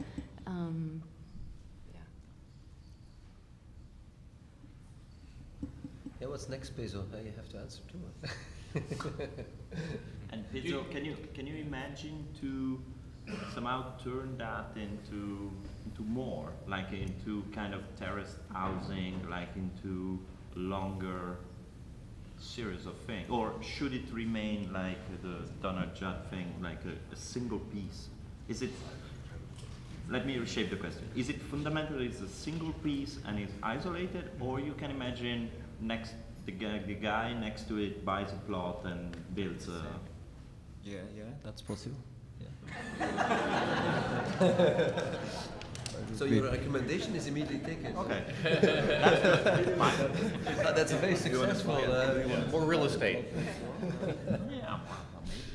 But going back to the fact of there is I guess a fascination with reproduction and with a certain perhaps fiction of responsibility of the architect, or social responsibility, or urban responsibility.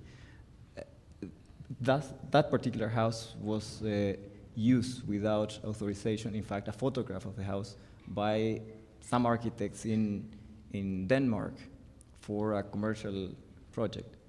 And they had to apologize on writing in the Architects Association magazine precisely because they were using literally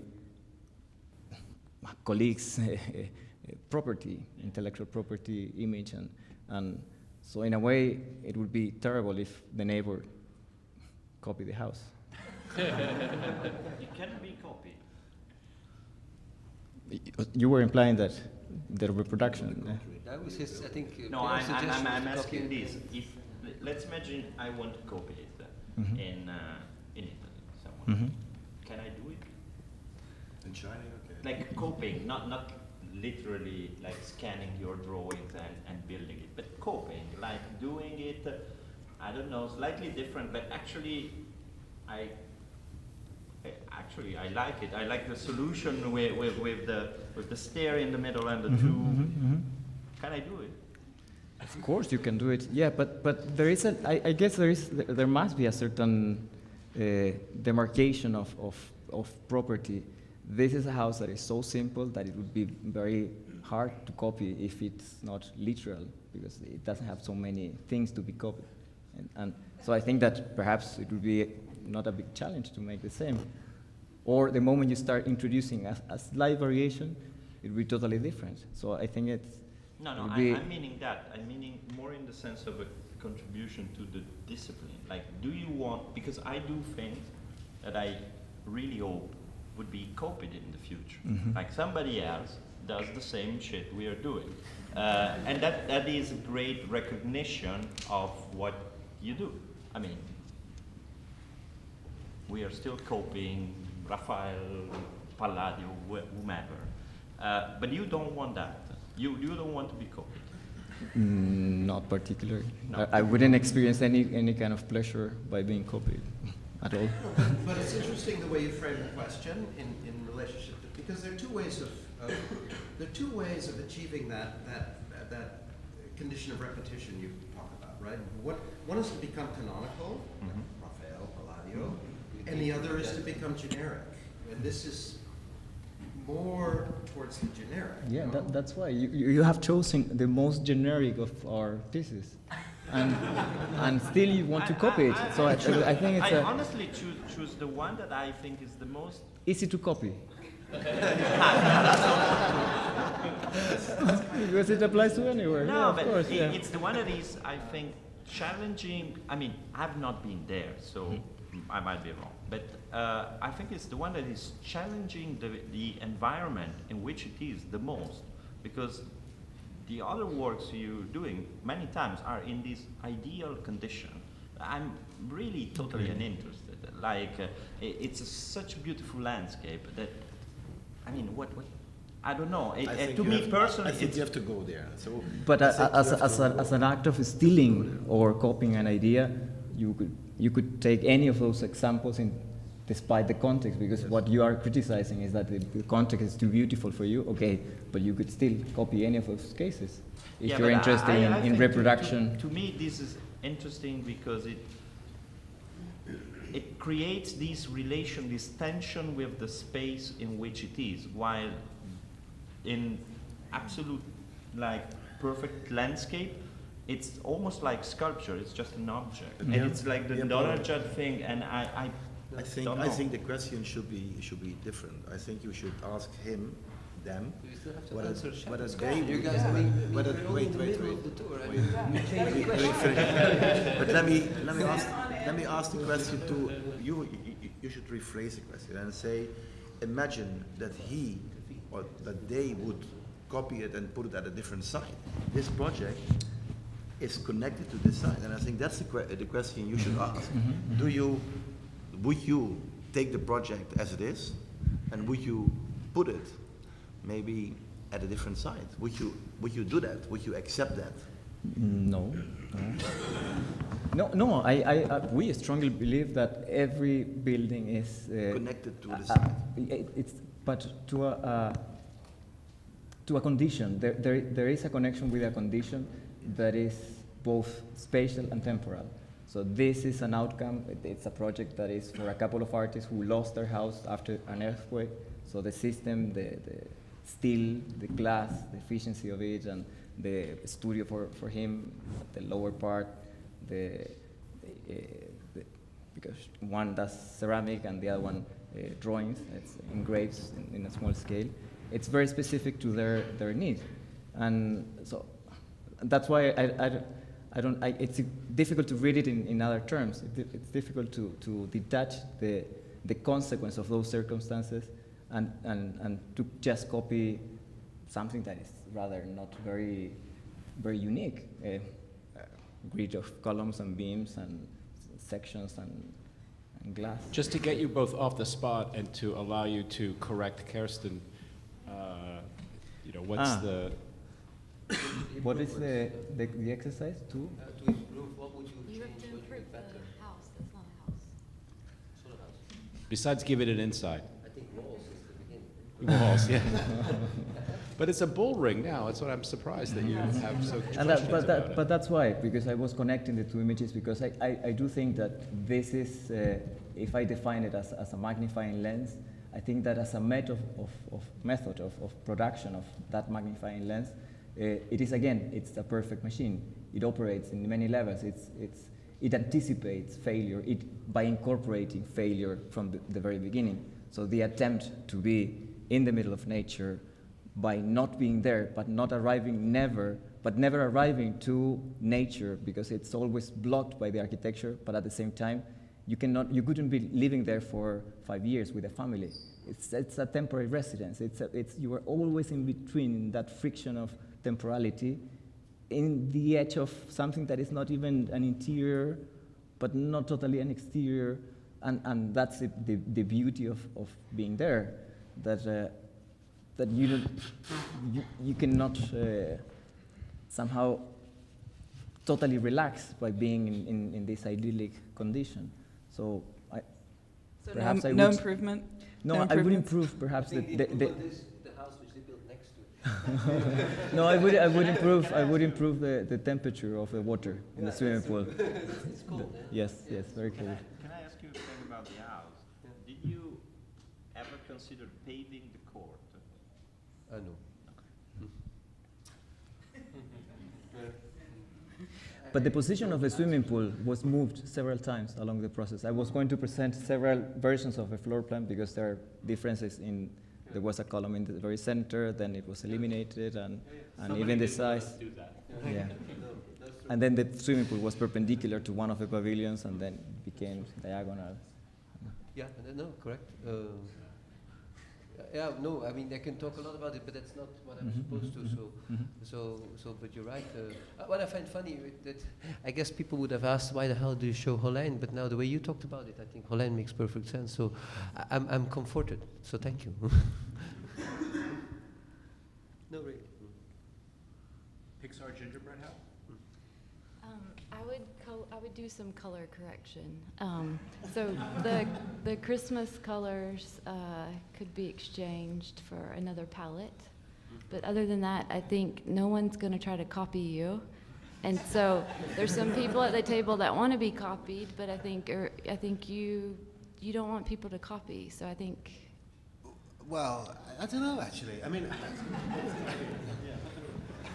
I can imagine a lot of these actually appearing across suburbia, like a new trend in the McMansion, perhaps.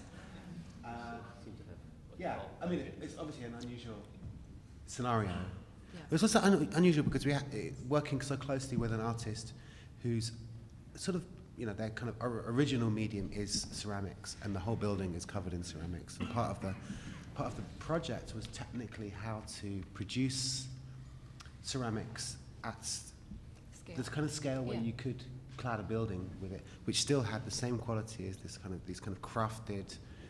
I mean, his work is very kind of faux or new, as in NU craft. Like that's part of his kind of shtick in a way, is to be kind of, look, I'm not fine art, I'm craft.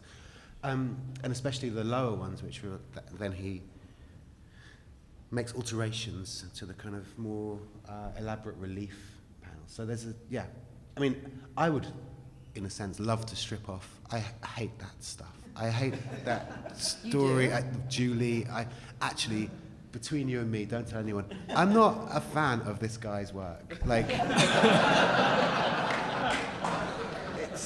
it was a very productive relationship and produced a very unusual project and meant it had funding, the kind of which we never had for other FAT projects, which were always not just like B-list, but probably like C-list projects. And suddenly we had, you know, the money from this kind of, you know, the Swiss bank account of this fake pretend philosopher guy, which was great, you know, especially for our last building. But at the same time, you know, it's, you know, I don't know. I mean, I am interested in fictions and narrative and architecture, but actually not like this. You know, like. I understand. Luckily, this isn't recorded. So. Yeah. Sam, after improving your own house, maybe you should now improve. Andrew's. The pigs. Yeah. Okay. So I've got a question. In some sense, it's like, because looking at your work, I've seen a kind of, you know, like architecture, like a house which is clad in wood, which has a story about being a kind of inside-out Whitney, which is very, I'd say, very different from this kind of work.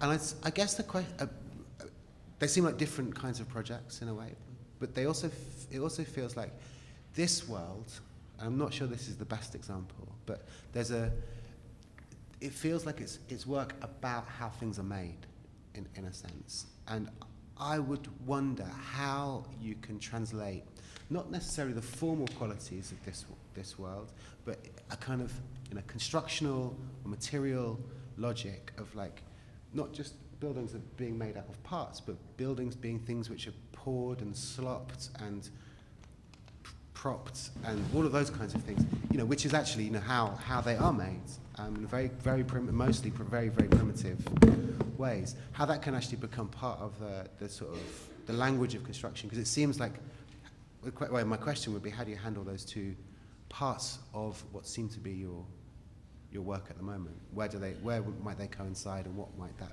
actually produce? Right. So this is a kind of an older project, and I think as things have moved forward, there's a kind of closer correspondence between the architecture that's recognizable as a building and these kinds of studies. But I think maybe the thread is the search for a presence that has the status of a character, as opposed to something that only receives sort of distracted attention through like careful readership. And so if this is the most sort of like in-your-face attempt to make stacks out of characters or piles of bodies, then ideas about characterization have slowly found their way into building, maybe in other ways. Yeah, but I think that's a good. Do you think it relies on character? I mean, what I was saying was, like, I feel like that like our project up there is like, it's just got too much character, right? Like, and in some senses we're talking about the like genericness versus uniqueness versus things which can be copied. I don't know, like, what role does character play? Like, you can see on the work there, there's moments where it tries to exert itself. You could say top left, mid right, bottom right, and moments where it seems to try to almost like become like super generic. You could say, like, in different ways. I think maybe there's something in the biennial too about a certain sense of authorship and character, and the point where that character disappears into genericness or essentialness or a certain kind of abstraction. Can I ask a question? Is anyone, I mean, you mentioned your lack of interest in the villa in the countryside, and is anyone else disturbed by the lack of engagement with the city in this collection of images? It's kind of disturbing. I was desperately trying. But even that, I mean, I don't know if I would identify that as an urban condition. No, not at all. It's a fortress in the middle of Ours is in downtown Los Angeles. That's an urban, that's exactly, yes. Only it was not ready. So we requested, I think there's another thing. Yeah. We requested, or we talked with the boss about making photographs of buildings under construction. I think in that sense it's interesting how a photographer can take a position while the building is being constructed. But yes, this is a super urban project. Yeah, no, of course it's me. Yeah. So, my turn for Andy Zago. I think it needs a face. And this actually, that request actually, I think is maybe related to some of your hesitations or criticisms about some of the work seen in the biennial. So you said a couple of times that the work is wearing its identification with history on its sleeve, which I think is a fairly accurate diagnosis or a fairly accurate read of the symptoms. But I would say a precursor to wearing something on your sleeve is identification, our ability to point at something and name it. And after we've done that, we're sort of tapping into whatever reservoir that thing had before it was sort of recontextualized and reused. So maybe there was a certain risk that a strand of formalism ran in maybe the past 20 or 30 years, which is that in order to become sufficiently pliable, identification, it came at the cost of identification. And so I think one of the sort of ingenious moves in your contortionist projects is that they are working their way back toward identification through anthropomorphism and the body.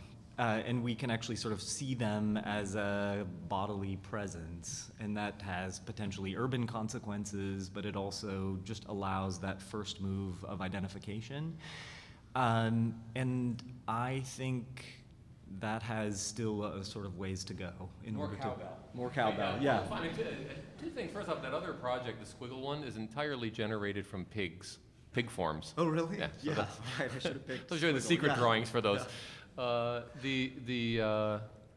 I think I would. This is maybe maybe something we were working on with a certain intuition, but certainly something that Jeff Kipnis has pointed out to me directly. The fact that a very large percentage of architecture is like a human figure, and it has a certain rectitude and a certain way of standing, and the relaxation of that suddenly seems to be able to open up certain kinds of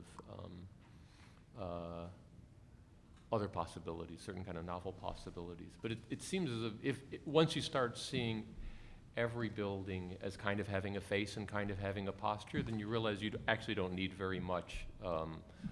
You don't have to ascribe very much legibility to it. It's there. It's a duration question as well. You know, we've experimented with faces. I won't lie. But the problem is, that, you know, then it's there's that face again. You know, I think there's a certain need for abstraction within architecture. Just not abstraction is not the right word, but a certain non-specificity of things like that in architecture that has more to do with the fact that it sticks around for a very long time. It becomes like a bad joke very quickly if it's not. But it has got a massive logo on it. I know. You got to put it somewhere. And the font and the letter are very unfortunate. Well, it is their font and their. Oh, and did anyone else have this? I mean, whenever the RUP appears, it's really fun. Wait, why RUP? Oh, yeah, that's right. Arrow. This is done long before the Dark Ages descended upon us. It was. I had a moment when I thought you'd gone over to the dark side. my suggestion would be this. It's not for something like, oh, you need like just invent a new form of projection, but that's like a dead end. I don't think that's drawing. I don't think is where novel possibilities lie. But one thing I did think of, there's actually an amazing group of photographs in the lower corridor. Philip, I don't remember his last name. They're really incredible. These ones that have a kind of black background. These, yeah, they're incredible. The roofs of Philip Scherer. Yeah, the roofs. Yeah, and it's that sometimes black is to not have color, and other times black is a color. So if you guys could figure out a way to keep it black and white, but make black act like a color. I don't know how to do that. I'm just saying, when I look at those... Sorry, but doesn't it look, I mean, I think the black there is used exactly as in the black bar, and I think it's color, no? I mean, I see it like that, but maybe I'm wrong. I think that's right, but then... It's figure, not ground. Yeah. No, that's, it is, I think, somehow in the,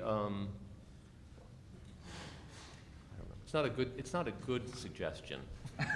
It's just a suggestion. So we will I was going to say color That's correction. why we will follow. Okay, I would say. Now the question is how. Before we go up so that everybody can get a drink, I think it's just only fair out of patience and whatever other courtesies that we get a couple of questions from the other participants in the room. So, a burning issue. Emmanuel. Or not even burning, just like, why did you do that?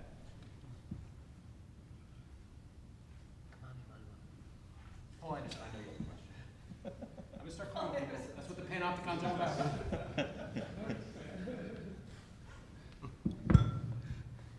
Jeff Goldberg. No. Is there a question? We start to cool them. Come on, man. You people back here don't think you're lucky. Dai, Fabrizio. Vito, come on, Vito. Yeah. There's really no questions. Even they don't ask questions. I would kind of close the whole thing. Yeah, I think they want a drink. But is that I've got a question. Does it mean that have there a is no question. question left at the end of this biennial? Is there? Is it like? And there was like, well, that's it. Yeah, good. We answered all the questions. Yeah. Yes, that is the end of history. Be 2 years, it'll be whatever. Yeah, even that didn't work. No. No, I have perhaps an observation more than a question. The fact, I'm sorry, I know very little about architecture and in terms of buildings. I don't know, for example, your work at all. But my question is that one of your relevant projects, like the most of your projects, the table? Relevant? Yes. How do you mean relevant? Representative of what you do. I don't know if it's relevant. I don't know if it's representative. We have things Representative. That look very different than I mean representative Yeah. of Yeah. Because we're discussing a table or a drawing of a building that is not, you're not author of that building at all, and some sculptures and some buildings, and so and some buildings that are extremely relevant for the practice, for the architects, and some others that are perhaps a way of avoiding facing the point by selecting a fragment or a lateral angle. And so I don't know if maybe one could comment about that, like if there is an ideology in the selection of avoiding going to the relevant or the representative, at least, Right. of the architect. And what you could say, of course, as Stan was saying, when this is in these 9 images, it's giving us a lot of, let's say, relevance of what we're going to do in the next couple of years. Then I would say all of us probably have done works. I think what I like about the Kersten project there is at least you see the project. I think all the other projects are very difficult to recognize in this image. I think in that sense it's discussing work like this, and it's great that you ask us to come up with an image on a short-term basis. I think it's, you see 9 works. As Stan said, is this representative of what we're going to do in the city? Talking about the village. I agree, but at the same In that sense, it's, it's your choice, you know, it's not my choice. The point is, of course, and I appreciate, Pezo, that you took the whole building and at least people can see our architecture, which is very nice of you. But at the same time, I mean, I think you could, I mean, that was the way at least I understood the question of Bob. I think it's also, I mean, even implicit in the brief, let's say, of the biennial of Sharon and Mark, making new history. I think it has also a lot to do with how do you find things which are useful for yourself.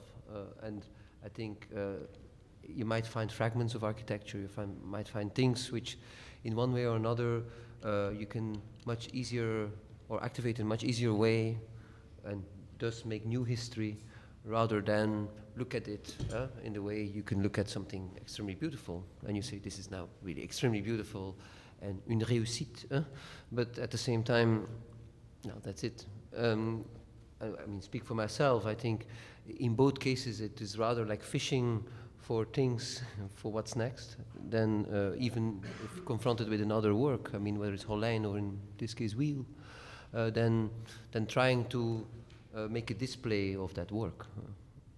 Yeah, we can see the Biennale, what I really appreciate about the Biennial this year for sure, is that the curatorial idea of making a room with a kind of with a very clear theme, a very clear observation, a very clear brief in a way. It's really talking about the city at large, and I think in that sense, all the rooms are dealing with the city on the one hand, with the object on the other hand, with the detail.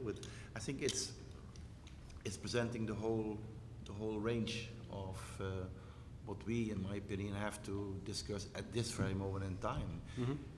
When you go to Houston now or to Florida, you go to maybe other places in the world, I think there are a lot of issues to discuss. I think when you drive around Chicago, there are a lot of issues to discuss, and I think, yes, that was something I really appreciate about the Biennial, and in a way, that's a question you can put on the table.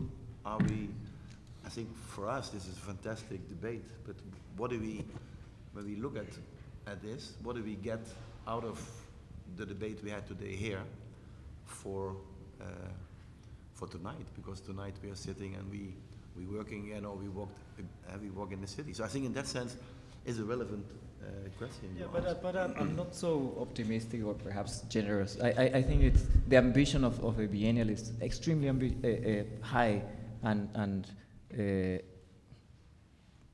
intelligent and sensitive.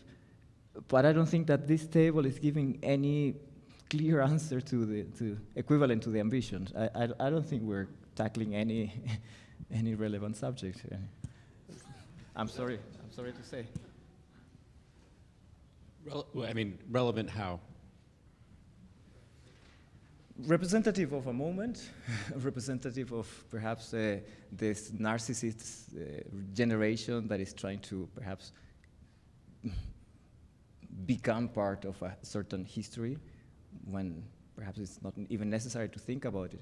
Relevant in the sense that perhaps the discourse of the definition of a certain disciplinary knowledge, we still don't know that it's only history.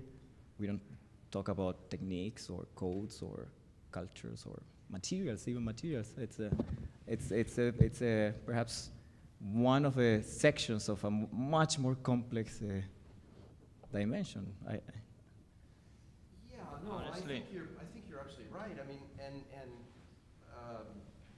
you know, I don't know if we're turning unduly critical in this last moment here. This is what you get for not breaking when you had your opportunity, but I mean, given that you framed this in relationship to the 78, 77 Tigerman whites versus grays debate, 35 years from now, nobody is going to restage this debate.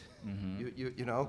I mean, I think what we're doing, we're actually enacting the flattening of historical knowledge at this moment. I mean,